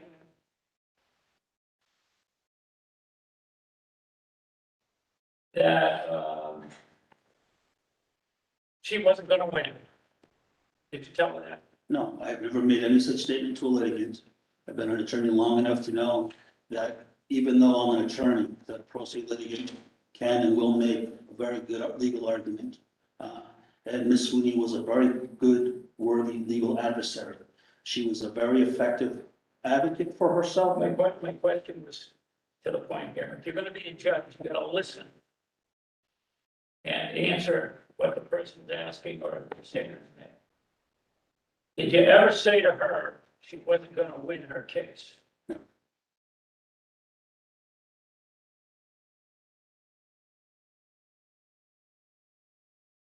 Why do you think she put that in documents? I can't speak to why she thinks that. Did you ever threaten her? No.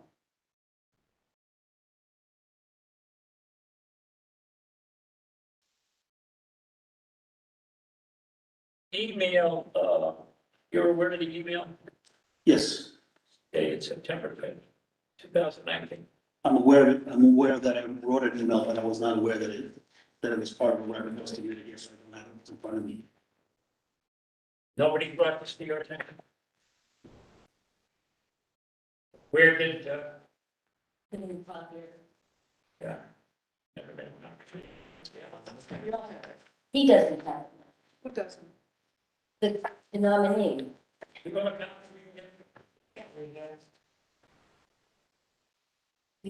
I Every happened, Counselor, we have.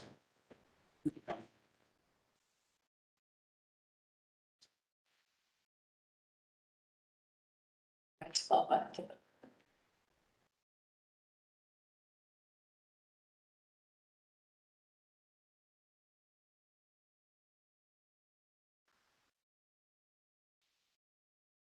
Have you read that? Yes, I just read it, thank you. Is that refresh your memory as to the, as the email you sent Ms. Sweeney on September 5th, Thursday of 2019 at 11:49? Yes, it does. Okay. So the email starts off with you saying you're memorializing the conversation on 9/5/19. Yes, What was that conversation? I believe it was a conversation with Rule 9A to discuss the position that we had taken the position that the Superior Court can't overturn a decision of the Housing Board.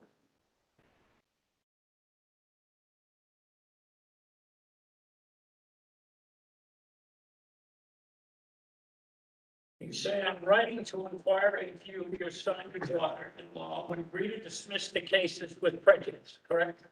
Correct. What does prejudice mean? Means they can't relitigate the matter anymore.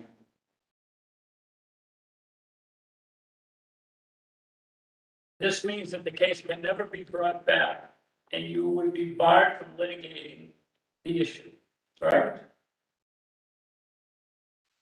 I inform you that in the case, that if the case does proceed, WFFCU, what's that? What's the first clarification? Would amend its answer to include an assessment of attorney's fees and costs pursuant to general laws, chapter 231, section 6F. That in there? Yes. Why would you put that in? Well, I had consulted with my colleague who, because I was co-counseling this case with another lawyer, and we had discussed whether we should include that or not. Because the initial answer. Well, my question is, why did you even put it in there at that point? Just so Ms. Sweeney could be on notice that Webster First Federal Credit Union believed that her position was frivolous. You heard the testimony here about chapter 231, section 6F, Yes. and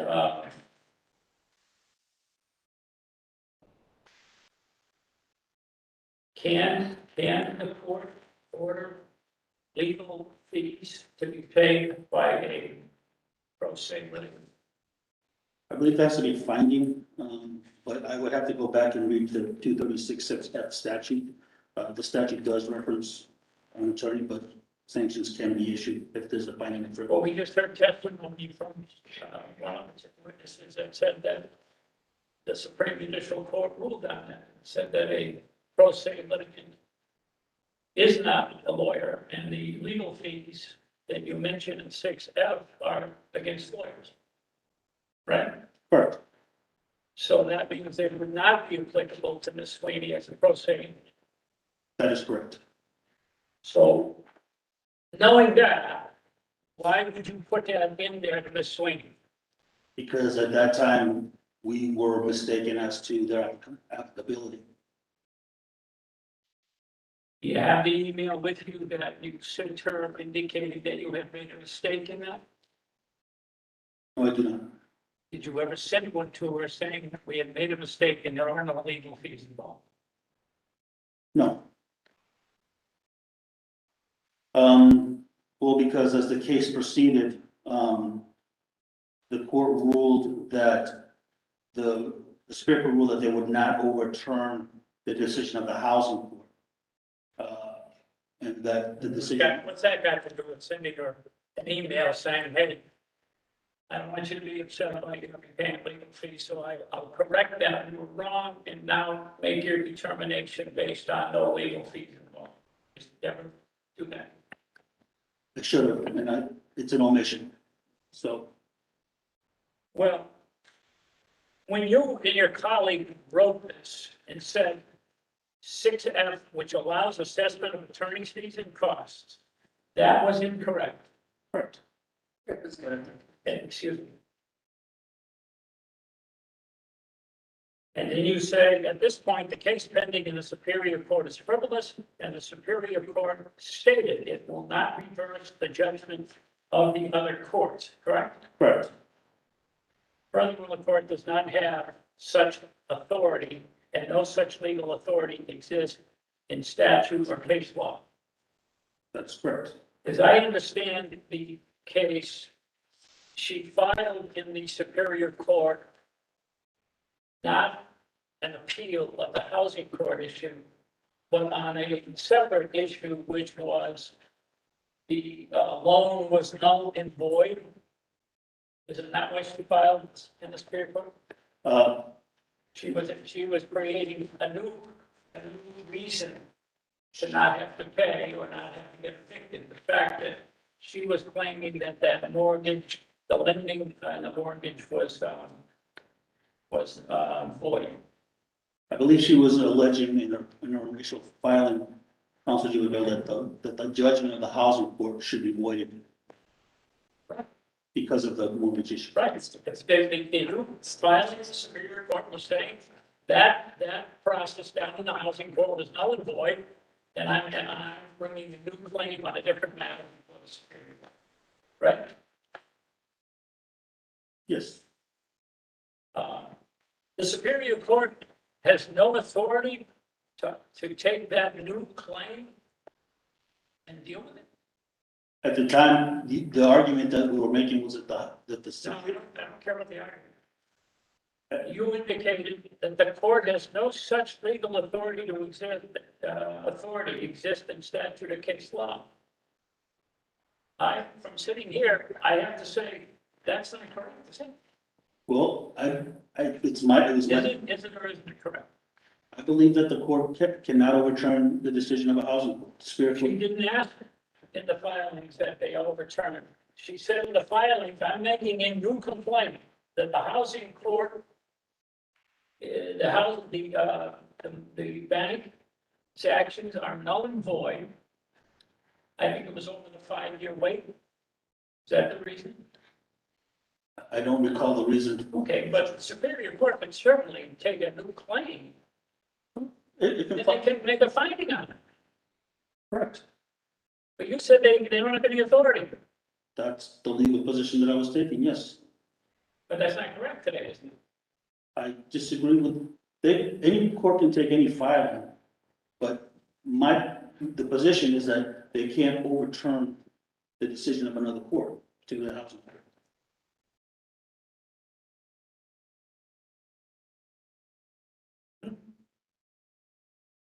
Well, that's not, what I'm reading and saying, that was not the claim she made, to overturn the housing court.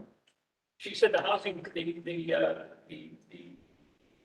the credit union filing against me for the foreclosure is null and void.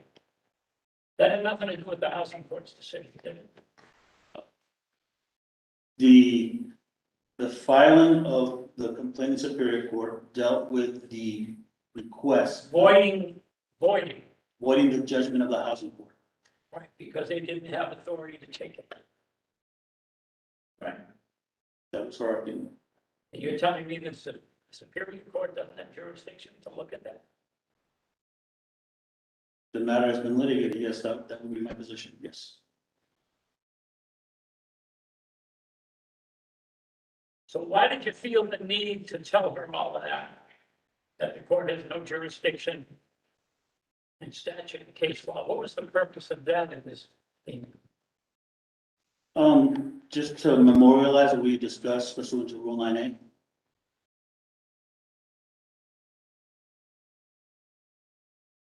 We then go on to the second paragraph. As I have stated in court, you have done a great job defending and prosecuting your claims. To advance them, knowing there no likelihood of success may result in a future dismissal/judgment against you and your family. Right? Yes. If that is the case, I will be authorized to move pursuant to 231, Section 6F for an assessment of reasonable attorney's fees and costs. So the second paragraph, you reiterated that you're moving for attorney's fees and costs if she doesn't sign the document. Correct.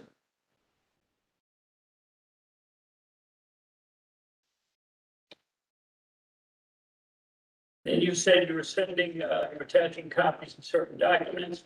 If I do not have it by said time, I will serve a motion to dismiss.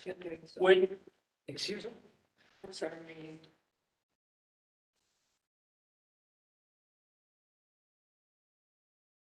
If I do not have it by said time, I will serve a motion to dismiss, which you will have 10 days to respond and get me the original Yes. file. Original position. A response to the whatever motion was served.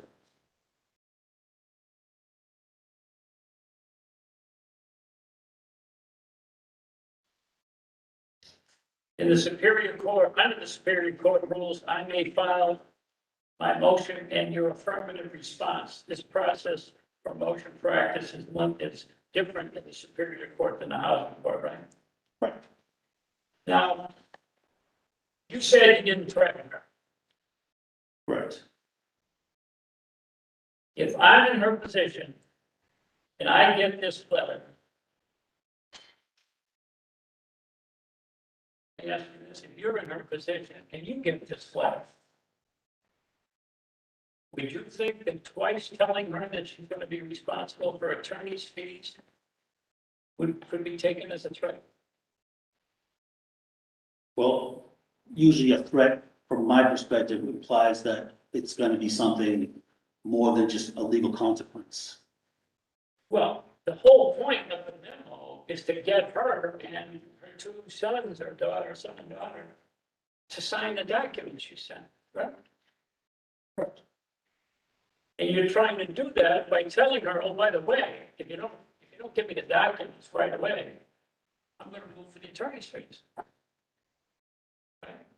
Well, that we would move to amend the answer to include that claim. Yeah.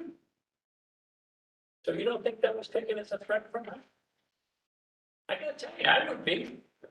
I would be if I wasn't a lawyer and I was down on my luck and I get that. I go, oh, Jesus, I'm gonna Twice he said it, he must be serious about this. I better sign the documents or I'm gonna have to pay a lot of money. Isn't that what your intent was for this? My intent was to resolve the case. Was your intent to let her know it would cost her money in legal fees if she didn't sign those documents? I don't recall what my intent was. My intent was to put on notice that we would move to amend the answer to include such a claim, which was in error. Twice, Correct. It was the same email. twice. Yes. Twice you said to her, in fact, one of them, you said, if I do not have it by said time, what was the time that was given? I don't remember. I believe it was the end of the business day. Okay, so the end of this day, if I don't have that into him, oh my God, I'm gonna be paying legal fees, and he made a point to put it in 2 paragraphs, so I didn't miss it. Wasn't it the point of this thing? To get her to sign the damn documents, The email speaks for and itself. put the pressure on her that if she loses it, she's gonna pay her legal fees.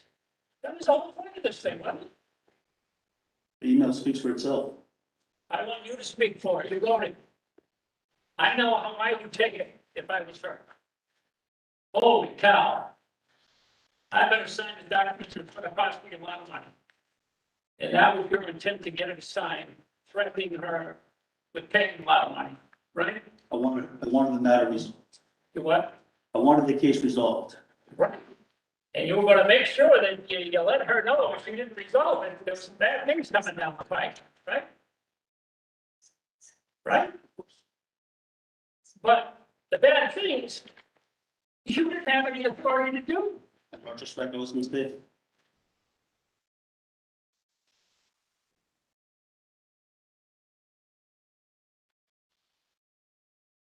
A lot of the things you put in these 2 paragraphs, one could make the argument that you were giving her some legal advice. Right? I don't believe so. Well, you say to her,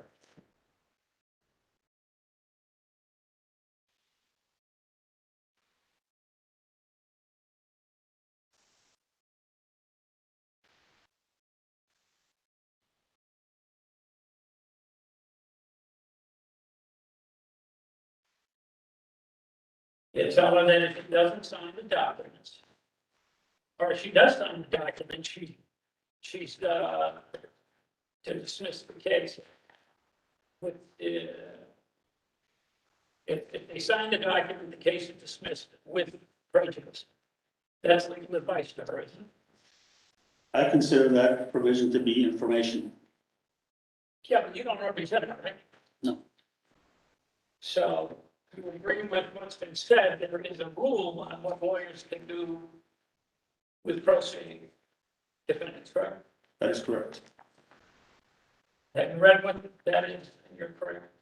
I have read it from time to time, yes. Okay. And,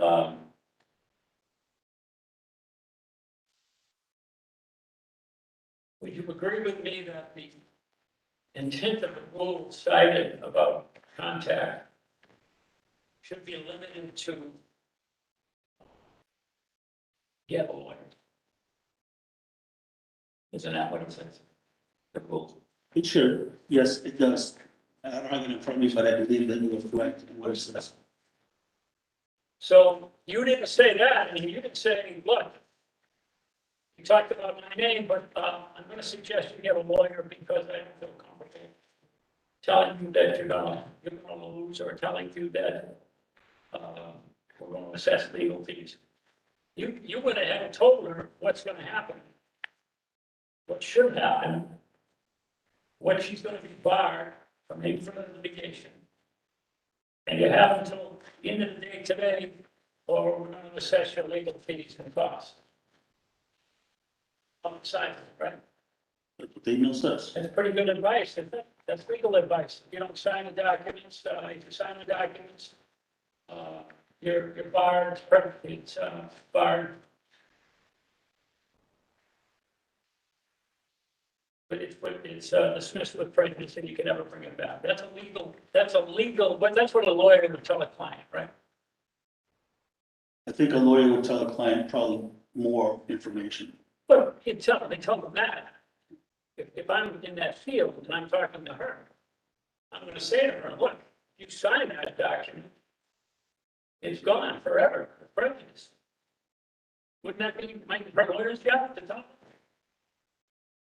Yes, So why did you tell them that? because throughout the course of litigation, Miss Sweeney routinely asked me what was going to happen if X, Y, and Z happened. So if she asked me, I was trying to provide information to her. Did Sometimes, she ask you, what would happen if she signed the document? about which one? About the dismissal with prejudice? Yes, and eventually when we did, When did she ask you that? we met at a coffee shop after she agreed to sign a dismissal without prejudice. Once she understood what that meant, she asked me to take that provision out, and I said, of course, I took it out. And the Superior Court matter was dismissed without prejudice.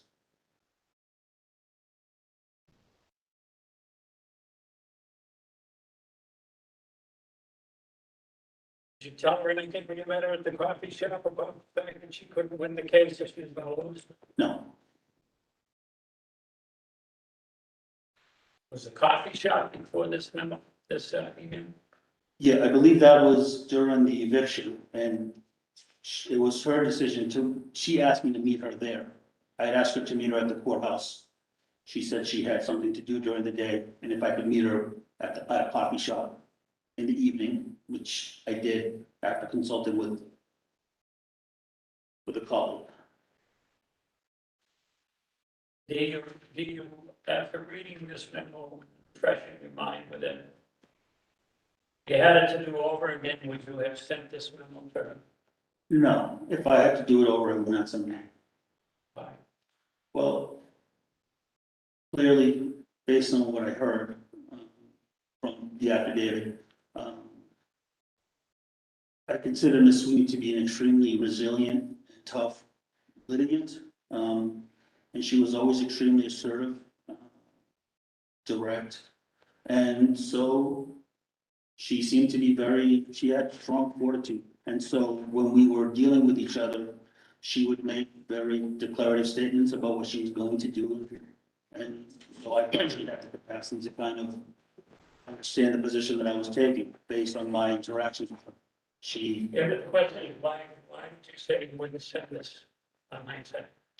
Because based on what was said, if a letter troubles somebody, it causes kind of emotional stress, even though you're trying to do your job, that's not something I want to do to somebody. So I would probably rephrase the letter that I sent her if I was to do it over again regarding this particular. Well, if you're gonna do it on hindsight, of course, you wouldn't have put in there that the court can assess attorney's fees and costs. If it's not trouble, you wouldn't have put that in, would you? That is correct. And that the court doesn't have authority, legal authority, doesn't exist in statute or case law. That would be incorrect too, you wouldn't put that. I disagree with that legal opinion, but I can understand why somebody may disagree with my opinion.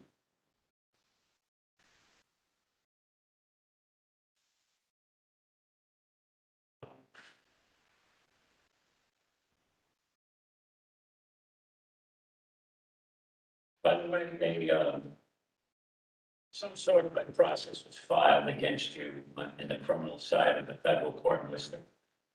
I've never been made aware of any law enforcement investigation by anybody at any time during my career. Ever had any BPO complaints? No. Not one. Not even a letter from some client who's complaining. I know I've been doing this 43 years and I've had, there's always some client who's not satisfied. I can't recall a single complaint that someone has made to the BBO about me. That's a lawyer's statement there. I don't recall. So there's two things that can happen when you say you don't recall. You could have received one and you forgot it, or you didn't get one. Which is, I've never been informed, or I've never been called or told that there's a BBO complaint pending against me.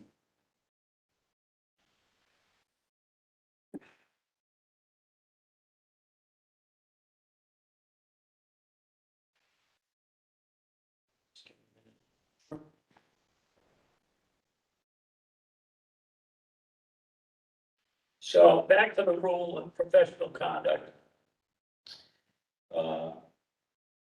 You see why this rule is in effect for a lawyer to sit down and take a pro se and give any kind of advice about the law where you represent the bank. Yes, I He's sort of in a vulnerable position with you as a lawyer and her. Yes. You agree with that? Yes.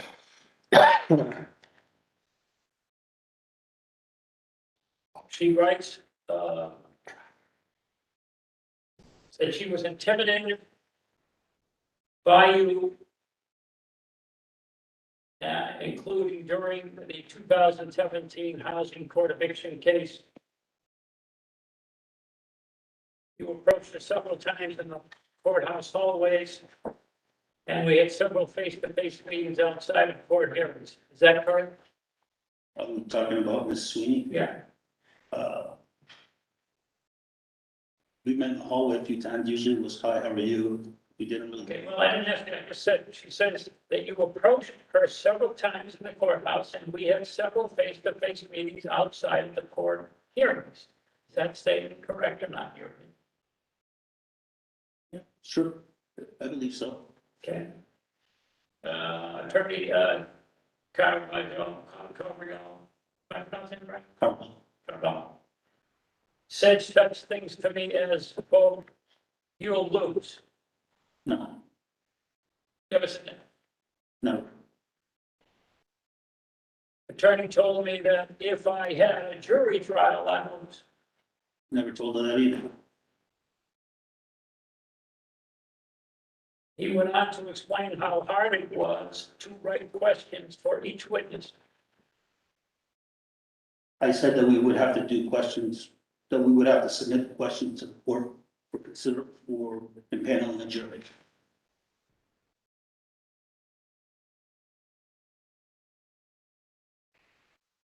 He told me pro se defendants always lose jury trials because the jury does not want to be there, and they are mad at the defendant for keeping them there. I never, Never said that. no, He scared me into giving up my jury trial. Did she give up her jury trial she waived her jury trial. after talking to you? No, I mailed her a copy of the jury waiver. And she was free to sign or not. Sign. You didn't have any discussions about the waiver? No, we did not. How do you know she even understood what it meant?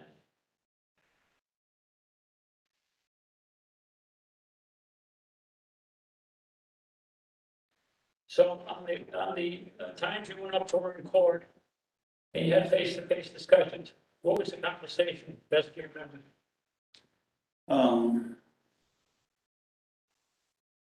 Well, the most memorable conversation I had with her was the day of trial. She handed me a binder full of all her exhibits that she was going to introduce, and when she was going to, you know, if I objected to her binder being introduced as evidence, and I said, no, you can introduce whatever you want. And then we just conferred about agreed upon exhibits.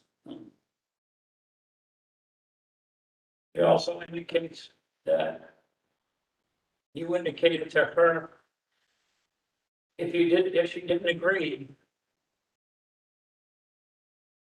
I'm putting a motion to dismiss with prejudice. And she said you indicated that if she didn't agree, and, well, this is not a threat, well, he was going to amend his previous motion so that we're going to have to pay all my legal fees, and that I, my disabled son John, and my daughter, disabled daughter, and we are going to have to pay them. You said that? No, Did you say, if she didn't sign it, you weren't making any threat that this was what was gonna happen? No. Legal fees she was gonna, no. Well, he did say she was gonna pay legal fees, right? I did in the Superior Court case email that's referenced from September 5th, yes, You did tell her that twice in the email, yes, and that was to get her to sign, right? yes. So when she says that you said she didn't agree to sign, and she said that you said, this is not a threat. In other words, this isn't a threat that I'm going to do the legal fees For the jury trial? for not signing the document to dismiss with prejudice. Yes,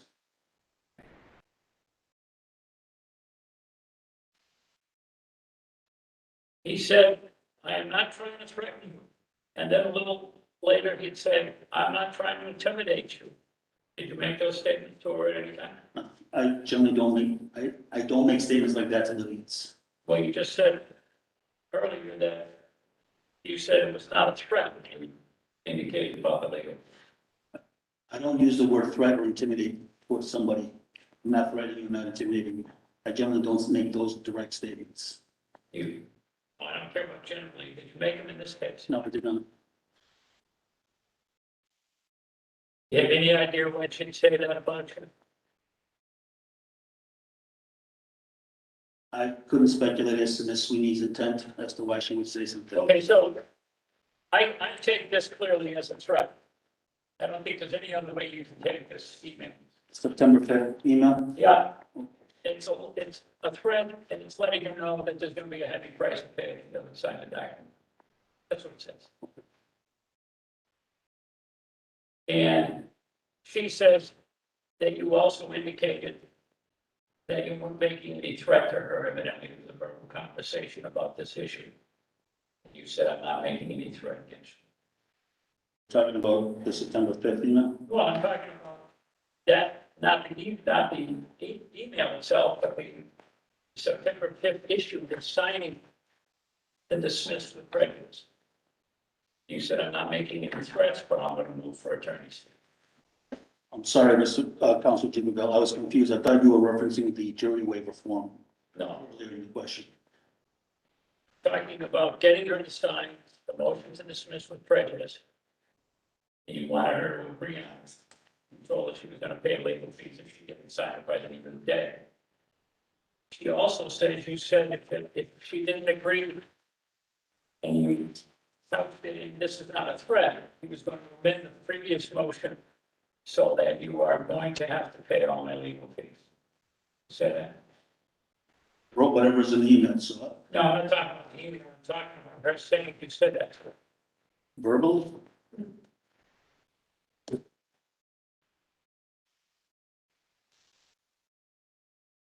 You repeat the question, I'm sorry, I'm trying to think. You wanted her to sign a document to dismiss the case of prejudice. Yes, No question.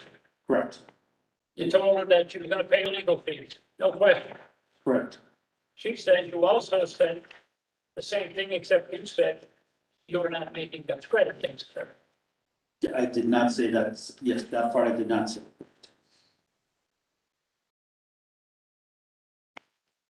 I'm not trying to, and you said, I'm not trying to intimidate you, according to her. Did you say that? I did not say that.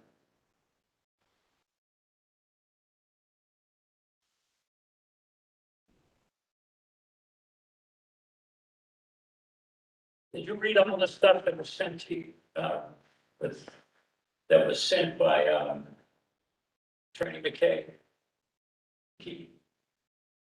Saw a letter, that's all I've seen. Well, all these documents that we have were sent to Bob Ross in the governor's office. Yeah, Did he make them available to you? I saw Miss McKee's letter. Transcript. I have not seen a transcript. You didn't see 12 pages that Ms. McKee wrote? I saw a 2-page letter or 4-page letter that she wrote. I'm looking at the 12, number 12, which is the last page for submissions, and that all went to the governor's office. You're not aware of that? I saw a letter dated in June, I believe, from Ms. McKee, and a letter dated in June from Grace Ross. If that is the document you're referring to, I saw it. referring to the documents. Excuse me, Should- I have extra copies. we're talking all these documents. Right here, Jim. Okay. Oh, hold on. Yeah.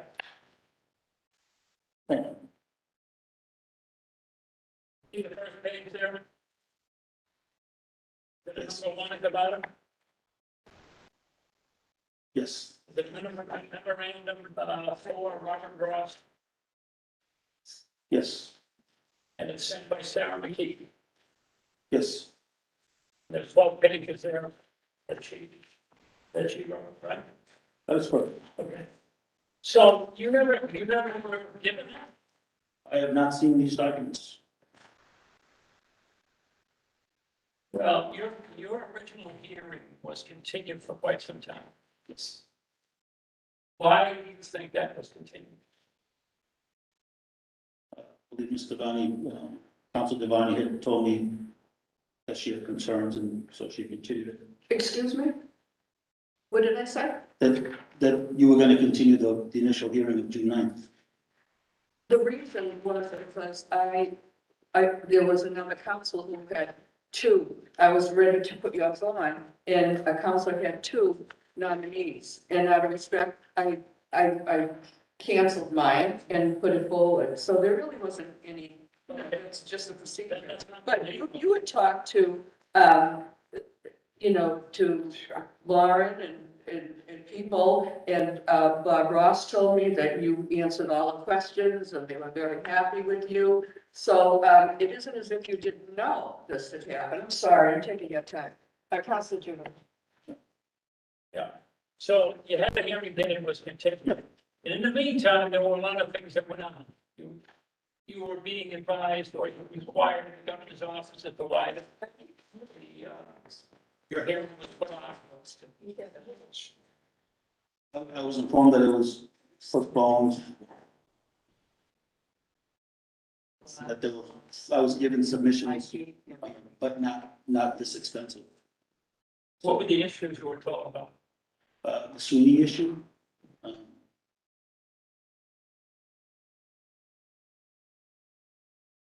The Figueroa, that case. And then just, I believe yesterday, I was informed that Ms. Unington and Mr. Jenkins. So you were not aware of the allegations contained in Sarah McKee's 12-page letter? I was aware that she made the allegation that she testified to based on a letter that she sent back in June. Did you ask to see the letter? I did see the letter. Okay, let's let him date until July 5th. I've not seen this document. Did you ask anybody in the governor's office what the problem was, the allegations were? No, my perspective on this was to just, since I had no say in or role in it, besides appearing, to just wait till I was given information and appear. I gotta tell you, if I'm waiting for a judgeship, I've been nominated. You know, I know all the nominees are walk on eggshells after they get the nomination. Am I gonna make it through the governor's council? Oh my God, what's gonna happen? I gotta prepare. And first gets voted off for, it's been about a month, I think now. And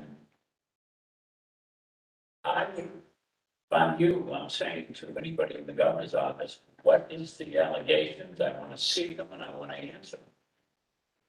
You never read them.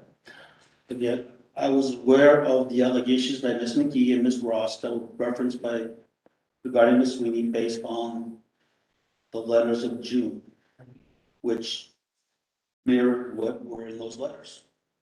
The testimony mirrored what was in those June letters. But I have not seen this 12, 13 page document. You never saw the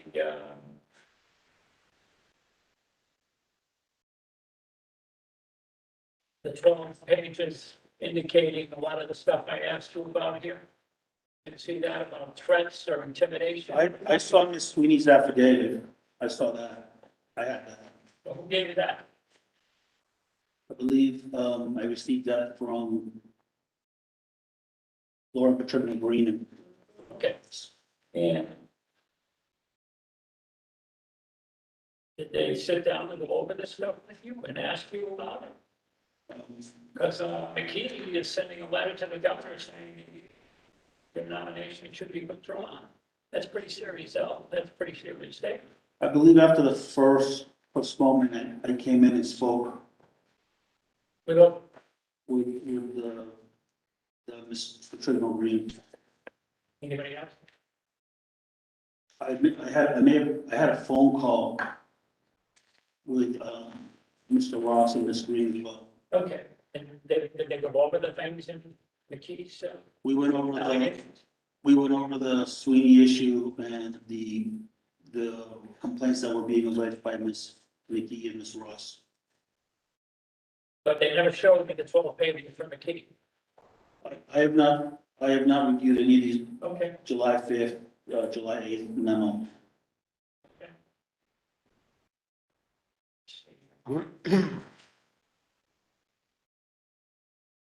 So Ms. Sweeney writes an affidavit under oath indicating that the loan, the appraisal came in at $345,000, which was twice as much of the loan, 160, that she was applying for. And she talks about the $6,000 being used as her income. You saw that, right?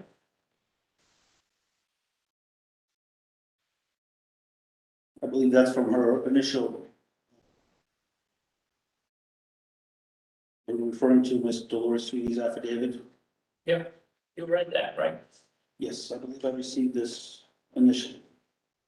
So it talks about the amount of the loan, the $6,000. And indicates in paragraph 18, the fair market value of the house was $230,000. Outstanding principal is $158,000. Right? What page are you on? I'm sorry, you mean? 18, paragraph 18.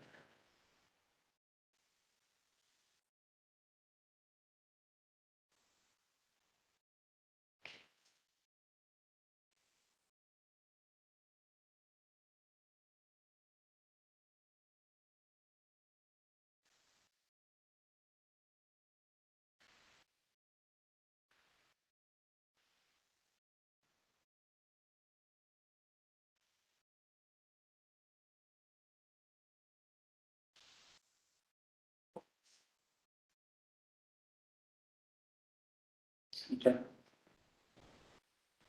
If those figures are correct and she's correct, isn't that the definition of a predatory loan?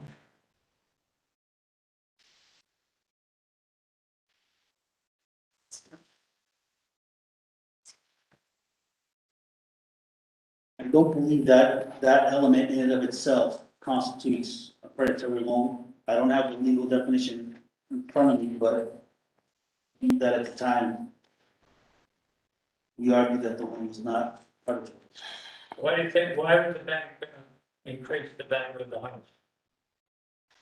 I don't know that they increased the value of the house. Isn't there debt to loan requirements in these institutions? I guess so, but I don't specialize in mortgages and I don't do underwriting, so I don't know how that works. All right, so on paragraph 28, it said that you said such things to me as you'll lose. He didn't want me to have a jury trial because the city had done several, and he asked how many I had done. True or false? False. He went on to explain how difficult it was to write questions for each witness, suggested I go to some law library. True or false? False. He told me several times in several ways that this was a lost cause and I will lose, and the defendants always lose jury trials because the jury does not want to be there and they are mad and they're proceeding in there. True or false? That is false. At another time, I served him with the appeal information. He explained that I had no idea of difficult it is to write a brief for the appeals court. Curveball. That's false. Miss Sweeney served me with a public notice of appeal and slid it under my door, so I never spoke with her regarding an appeal. Informing he knows lawyers who would not attempt it. False. He went on how everything has to be exactly correct in a precise format. It's very difficult to write true or false. False.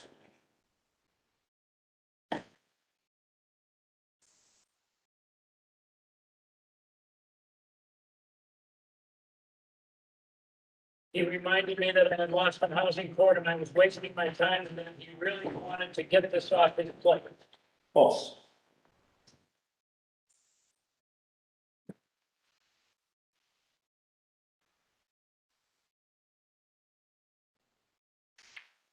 My question to you is, and you may not know the answer, but why would a woman under oath make statements like that? I don't know Miss Sweeney personally. I can't speak to what her intentions or intent would be.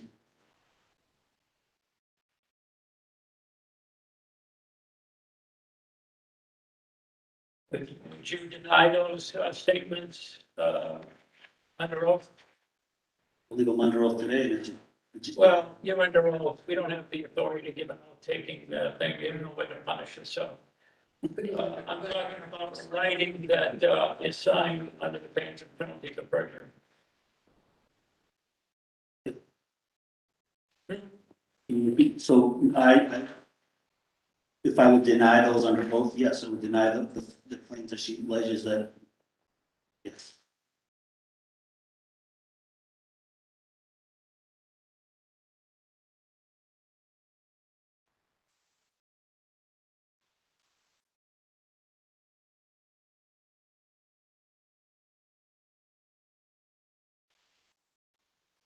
I understand. I don't want to kind of say that.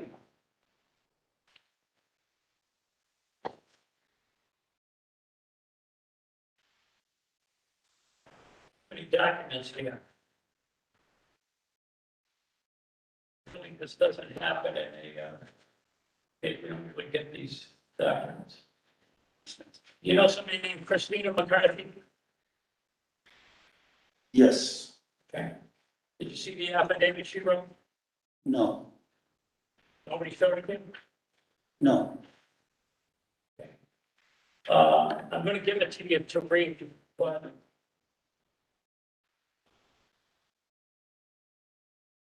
Counselor, I did read 51 and 52, 50, 51 and 52 on that, just to let you know.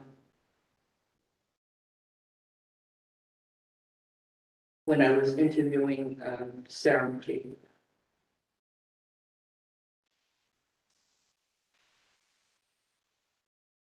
He writes this affidavit, it's under the pains and penalties of perjury. You know why this was written, by the way? I don't know. I've only. It had to do with you, and it was dated July 5th of 2021. I don't know what she alleges. What interactions did you get up? I represented a client who bought the property that was foreclosed and she claimed to have owned. And I withdrew from the case in May because it was pending in housing court. Did you send her emails? I did send her emails that were sent to discovery. Sorry. Also discoveries. Thank you. You still have those emails? I don't have them with me. No, can you get them to us?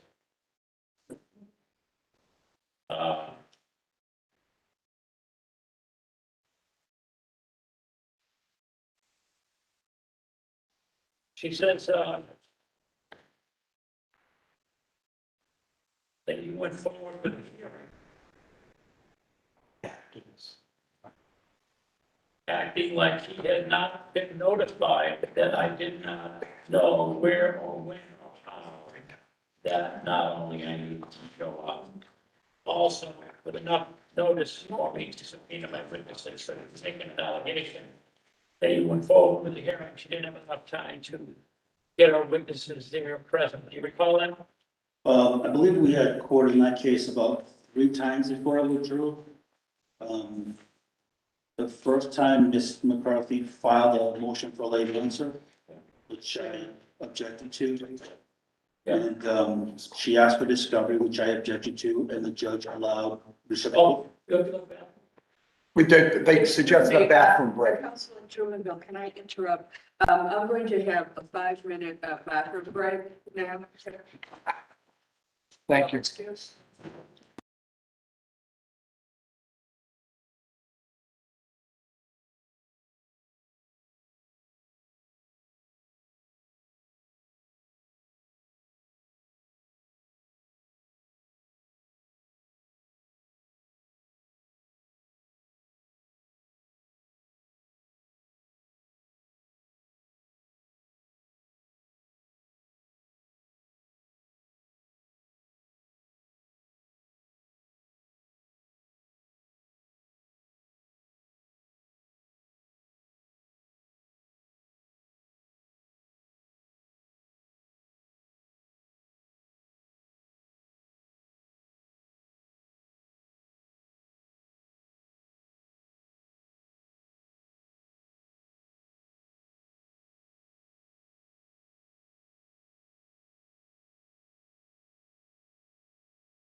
read that affidavit of Christine McCarthy? Whoops. If I could just, it was just left on the, if I could just quickly. Okay, well, let's continue this. He writes it on the paragraph 49. So you set her up to be evicted because I would not have the right lawyer to contact at the last minute with a bankruptcy automatic stay like I wanted to do. Are we on the affidavit of Christina McCarthy? Yeah, paragraph 49. Oh,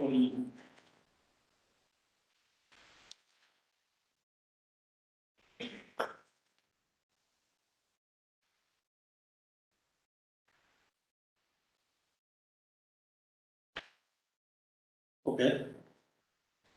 Number 50, she says, these are underhanded, dishonest, dirty tricks. Our judges are supposed to be worthy of respect and even-handed, moral, and decent people. Right? I argue with it. Right? I see goodness. That's a pretty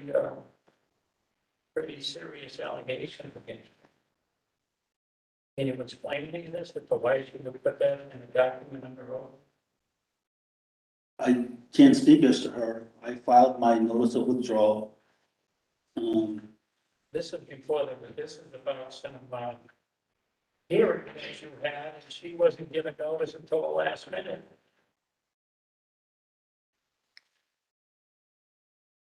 I don't Is that send, why she's saying that you set her up? I don't send the notices of hearings. Those are sent by the court. And I don't believe I ever got an email or a phone call from this particular person asking me about anything. Okay, I'm gonna let you sum up by saying this to you. There's a lot of people that made allegations against you here today, in person and in documents. You're asking us to give you a job that's paying about $180,000 a year. And you'll have authority over people that come into the housing court. Tell me how I can do that with these allegations. Well, I have always been, with the exception of the email that you referenced, I've done my best throughout my career to be honest and direct with people. I cannot speak as to this particular individual, but if anybody comes before me, I will be fair and impartial. If they claim they didn't receive something, I will look into it and see that they got notice so they can have the appropriate hearing. So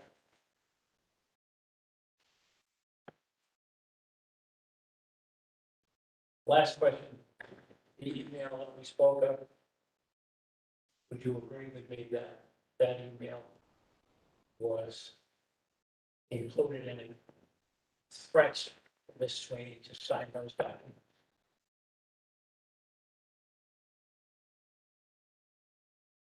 No.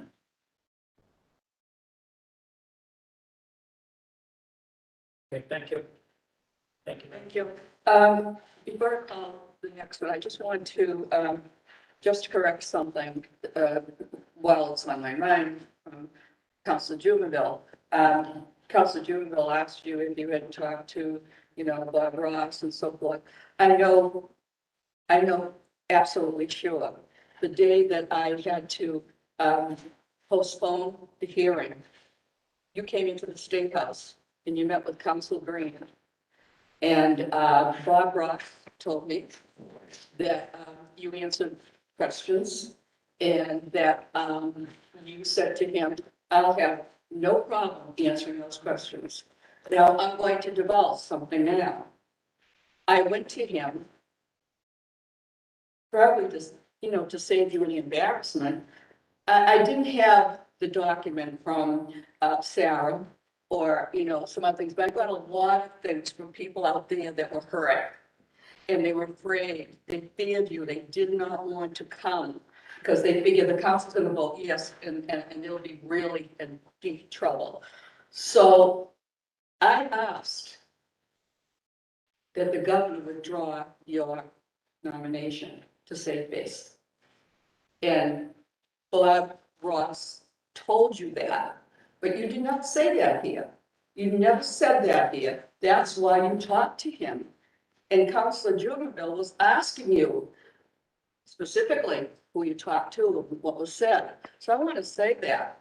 But Sarah later sent, well, she sent to Bob Ross, legal counsel, to withdraw your, asking the governor into her, and she sent to the JNC, and then later she sent to all of us.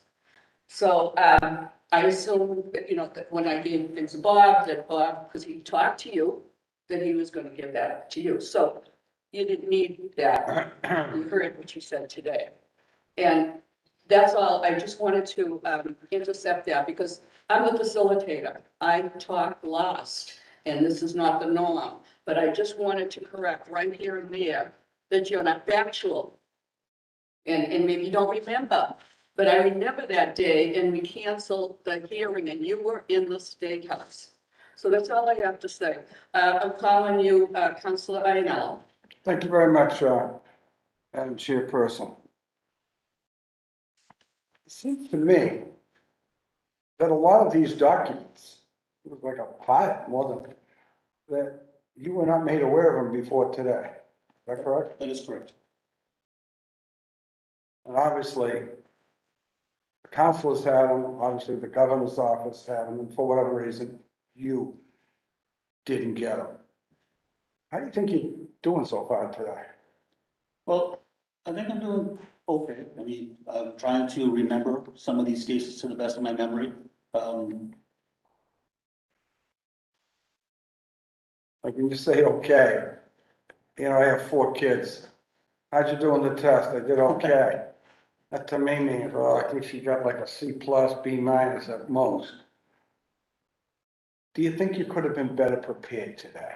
If I had had these documents, then yes, I would have been able to better answer. I'm sorry. Do you think you could have been better prepared today? Sorry about that. Yes, if I had these documents that were just provided, then yes, I would have been better able prepared to answer some of these questions. Do you think you need more time to go over these documents, or you don't think, Councilor Jubenville was very thorough, I gotta give him credit for that. But I want to afford you as much time, do you think, would you like, I mean, it's not up to me, it's up to the chairperson, would you like more time, like in other words, another hearing next week, so you can go over that, or you feel comfortable? I'm comfortable proceeding today. Okay, As a chair, I would not approve that, I'm sorry. okay, well, that's okay, I just asked him what his As a opinion district was. councilor. I was just asking what his opinion was. This has gone on for well Excuse over me, a month. excuse me, Okay. excuse me. I didn't suggest it, I just asked.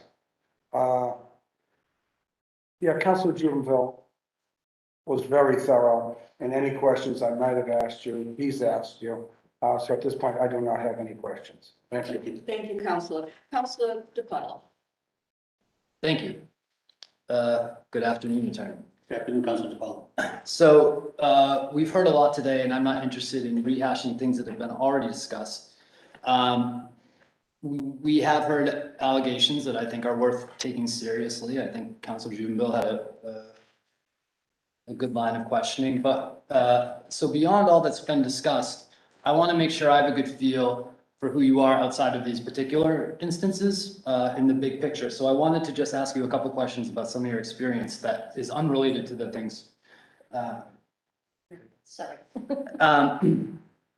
So first of all, when you left law school, you went to work for the Legal Assistance Corp of Central Mass. That is correct. Which is now known as Community Legal Aid. Yes. Why did you make that decision? Because at the time that I graduated, I wanted to help people who I thought needed representation. I had done clinical work in law school, and I represented criminal defendants in Somerville District Court as a voluntary defender with the Suffolk University Law School.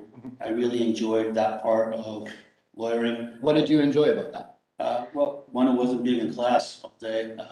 Fair enough. Second, it was Like very. Counselor Ionello's children, Brian. Second, it I'm was. joking, Counselor Ionello.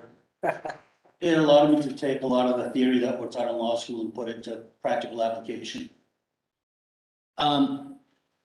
Did you get wealthy working at Legal Assistance Corps of Central Mass? No. But it was a wonderful experience. I learned a great deal working at Legal Services. They're wonderful colleagues and they provided an invaluable service. Let me ask you, you also were the regional coordinator for the mental health panel of CPCS, the Committee for Public Counsel Services. That is correct. When in your career were you in that role? I was asked to apply for that position a little over a year ago. I've done a great deal of litigation in probate court with mentally ill litigants who are refusing certain medical treatment. Mhm. I have done a great deal of litigation at Bridgewater State Hospital representing people who have been found not competent to stand trial on civil commitments and also in the Worcester Recovery Center in the hospital. And so they were looking for someone who was based in Worcester who would be able to provide implementation of policy and support and oversight to the guardianship and civil commitment panels in the county. Okay, so you were sought for your expertise and your experience in this particular area. Is that fair to say? So one thing that concerns me in all our courts, and I believe I brought this up to you when we had a chance to speak ahead of your hearing, is that especially pro se litigants, but folks who are in court are usually facing some kind of traumatic life event, right? And so even someone not coping with mental illness is potentially going to be dysregulated in their behavior. And so I'm wondering, what would be your threshold for holding a pro se litigant in contempt? If I could put a finer point on it, you know, a case that I often refer to, which of course is not relevant to housing court, is a case in juvenile court that the SJC recently overturned, where a 16-year-old female was held in contempt for telling off the judge. So as an analogous situation with a pro se litigant potentially, actually whether or not they're represented, facing eviction, facing foreclosure, whatever it may be, I imagine they may be in a poor mental state, right? A distraught mental state. What would be your threshold for holding someone in contempt? Well, I believe that it would have to be put on notice of whatever the violation is and then served with a summons and brought back for an evidentiary hearing to determine whether the level rises to that. There are routinely in all the courts and in the housing court, litigants do lash out at the courts. But most judges that I admire and respect show a great deal of restraint in dealing with litigants who are undergoing traumatic events. And sometimes the best way to diffuse a situation is to let the person have their say and let them walk out. Do you feel you possess that restraint and that level of patience and empathy for what's going on in the courtroom? I believe I do.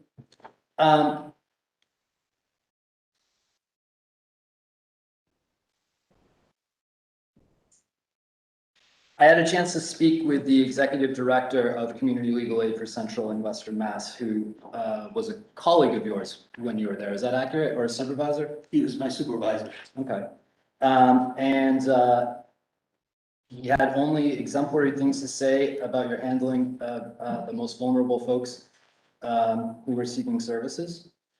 He definitely pointed out your experience working and addressing mental health concerns in the justice system.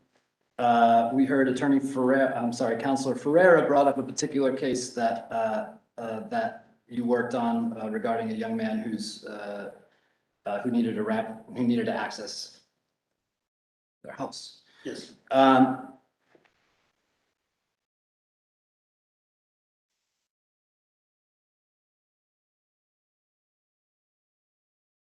Could you tell me what you think the difference would be? I heard a lot, you know, the situations we heard described today. In every instance, whatever the outcome was, you had a role as a zealous advocate for your client, which I understand. Could you explain how you would articulate the different perspective you would take as a potential housing court judge versus being an advocate, whether plaintiff or defendant? Well, I believe the judicial guidelines on self-represented litigants provide a pretty good kind of roadmap as to what a judge should do. in those situations. And one is to be really open and fair, explain the process, tell the litigants that only admissible evidence will be admitted, that every self-represented litigant, is proceeding as if they were an attorney themselves, and give everybody their right to due process. So I think as a judge, your job is not to really do the bidding of one side or the other. It's to hear the evidence, make credibility findings, and apply the law as you interpret it. Since you've been in private practice, you've had occasion to provide pro bono services at Community Legal Aid? I have provided, yes, amongst other places, yes. So I volunteered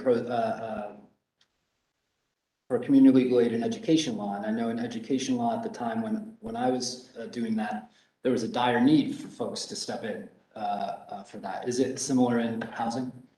Yeah, as Ms. Ross indicated during her testimony, there is a need for lawyers who are knowledgeable and skilled in the certain areas of law that regularly appear in the housing court. And there is a lawyer for the day program, but as was provided earlier, it's not as thorough as some people would want it to be. It is available on certain days, although during the COVID crisis, the courts did set up both a landlord and tenant lawyer for the day to provide that lawyers could volunteer for and provide pro bono service for 3-hour shift. Okay. We've had copious documents. Many of them have been discussed. The matters I think are serious. They have been addressed here. I appreciate your time and I have no further questions. Thank you. Thank you, Counselor. Counselor Duff, any questions? Yeah, I do, thank you. I actually was hoping Council Bill would hear some of this because I work in the real estate industry and these issues that have been brought up are indeed very, very serious. There are also issues that I am professionally and emphasis on intricately involved with and know probably more about them than anybody else in this chamber. To get a loan, you have to, whether it is with a bank or a credit union. I know Councilor Devaney is not interested in this because she doesn't think people should have to take classes, but I do. That you have to provide your tax returns. So you can't just say you make $6,000. Yeah, you have to provide legal documentation, and it is your federal tax returns. In fact, it's 2 years of tax returns to even get a mortgage. Credit unions hold their applicants to an even higher standard. That said, credit unions are also much easier to renegotiate with them, unlike what that fellow did when he was with Bank of America. A credit union, you can actually walk into and find a person and have a conversation.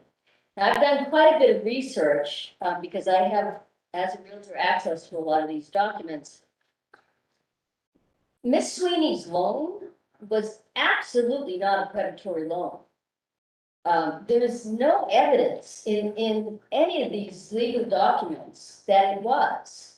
What Miss Sweeney did, however, is she kept taking money out on her house. And in the business, we refer to this almost like they're using their house like a personal bank account or an ATM. That's what she did. In 1997, her original loan was $25,000. 3 years later, she took out more. 2 years later, she took out more. 2 years later, she took out more. Then she went up two more years after that when the rates dropped significantly up to $160,000. This was not a predatory loan because the value of this house, which sits on a quarter acre of land, it's a 4-bedroom, 1.5 bath house, 2,700 square feet, was worth well more than what the bank loaned her. In fact, it was probably worth about $300,000. But they put the assessment around from what I can see in the records, probably about 2:35. So this representation, Council Duval, I really did want you to hear this because I was saying how I've done the research on this loan. This was under no circumstances a predatory loan. She kept taking money out on her own board, providing federal tax returns. Providing federal tax returns under pain of perjury. In the real estate industry, that is fraud. That's something you go to prison for, not jail, you go to prison for that. That is a very, very serious thing. So if she was lying to the credit union, she has committed a serious crime. If she wasn't lying to the credit union,